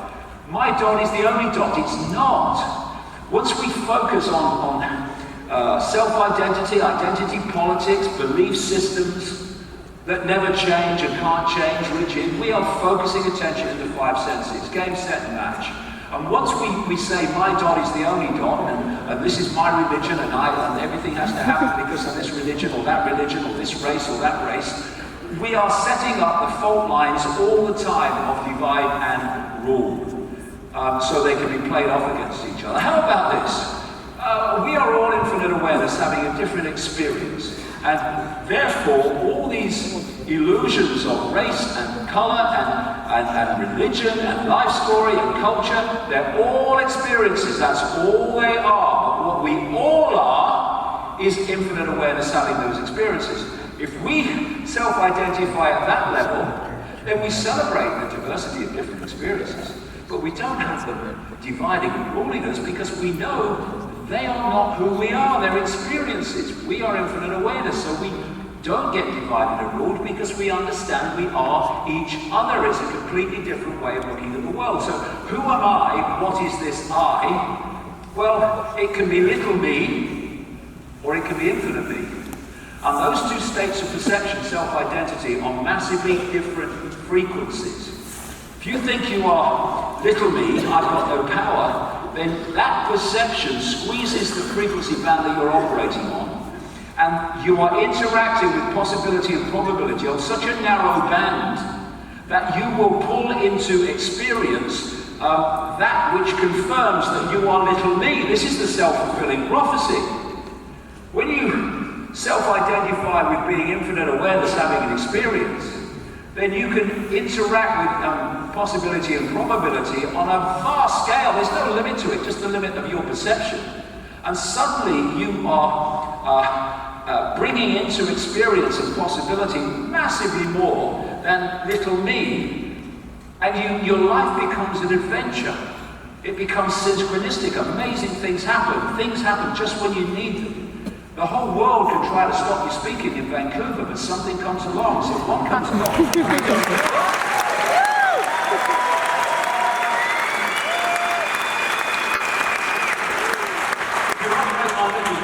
they don't come you're not interacting with possibility and probability on this vast range that can manifest anything just when you need it. And it's not about someone being better than someone else. It's not like someone being Buddha on a mountain cross-legged.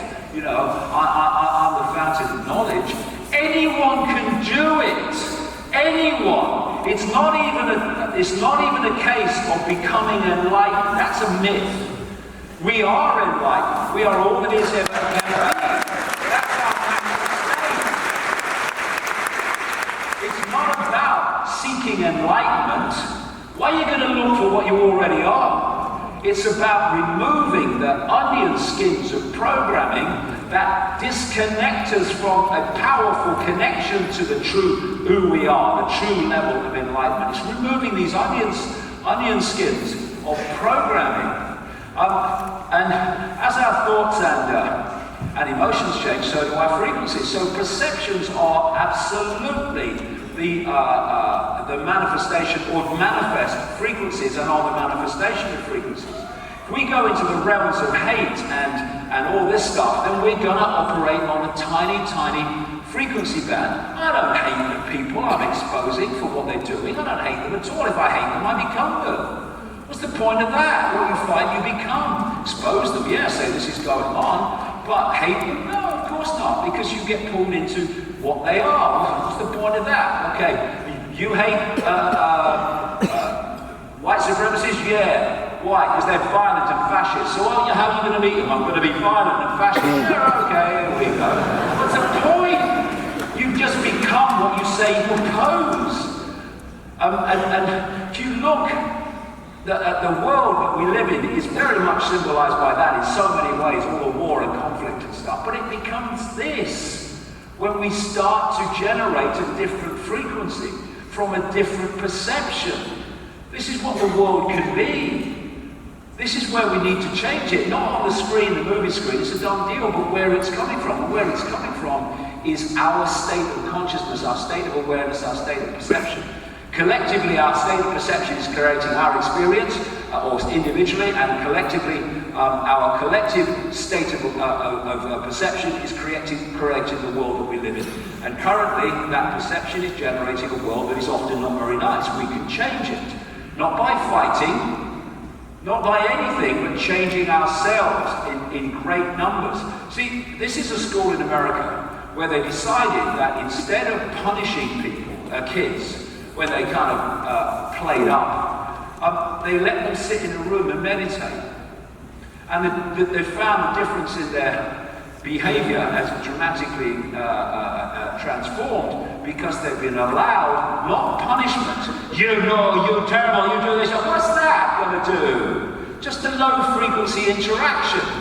When they're allowed to just meditate, they go into a higher state of awareness and suddenly things look different. It's so simple. It's so simple.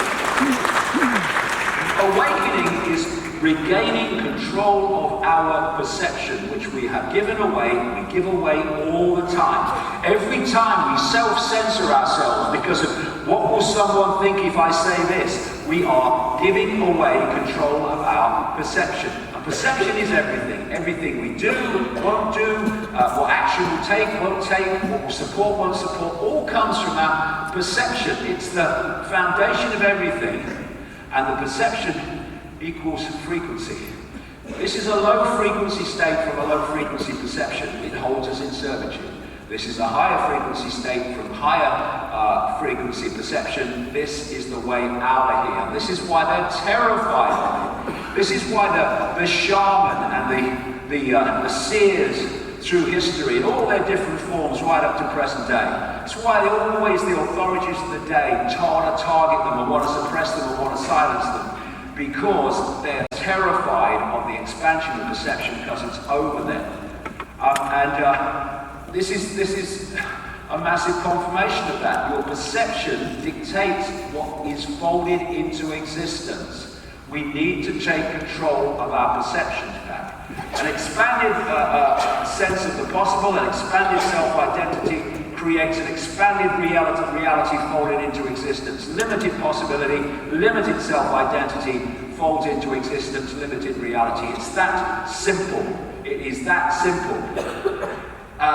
Everything is energy, and that's all there is to it. Match the frequency to the reality you want, and you can't help but get that reality. This is the sparkling truth that offers the route out of here. We have to take control of our perceptions back and make them an expanded state, thus a high frequency state. When you see through the illusion, you are the solution. Why? Because by seeing through the illusion, it's confirmation that your perceptions are expanding and your sense of possibility is expanding. Therefore, you are seeing it, you wouldn't see it otherwise. And as people expand their awareness and start to see through the illusion as a result, they are now vibrating and communicating in a much higher frequency state. And they're not only changing their own lives by that, by what they can now pull into existence, they are changing the energetic field in which we experience because of what they're broadcasting. If we could see the energetic field we live in, and we could see humans all over the world, we would see distorted energetic frequencies pouring off humans, pouring into the collective energetic field, which is then influencing everyone else, and it becomes a feedback loop. We need to break that by putting out a different frequency to what we've been putting out before. You know, it's no good saying, you know, we've got to stop wars, and then we have conflict and upheaval and conflict in our lives. You know, war, yeah, is one thing, but George war is another one. We need to sort our own lives out and stop contributing to this, and we can do that if we choose it. So who am I? What is this I? This I is all that is, has been, and ever can be. And whatever we're experiencing here is just an experience. What is this I? It is pure awareness. No form, no body, nothing. They're all just experiences. We are pure awareness. And when you get into the self-identity of pure awareness, suddenly all these things that wind you up in the world of the holographic illusion start to wind you up less, because they take on a state of ludicrousness. And you look around at what people fight over, and what people argue over, and it's an irrelevant nonsense from this perspective. It changes everything. It's like you're standing in front of a wall, and all you can see is an out-of-focus red thing. And then you take a step back. Oh, it's a brick. Oh, it's a house. Oh, it's a street. And eventually you're on a mountain looking over this great panorama, and you see what that brick really was. It was part of a house, part of a street, part of a city, part of a country, part of a world. And we live our lives looking at that brick, thinking it's important. It's nonsense. Most of the things we argue about. You know, people get so angry when their football team loses. Enjoy it. I like watching it. But if someone loses, no one dies, do they? It's just a game. Kicking a bag of wind about. I used to do it. Kicking a bag of wind about. And you kick that ball into that net more times than that, and you're happy, and they're not happy because they've kicked the ball in the net less than you have.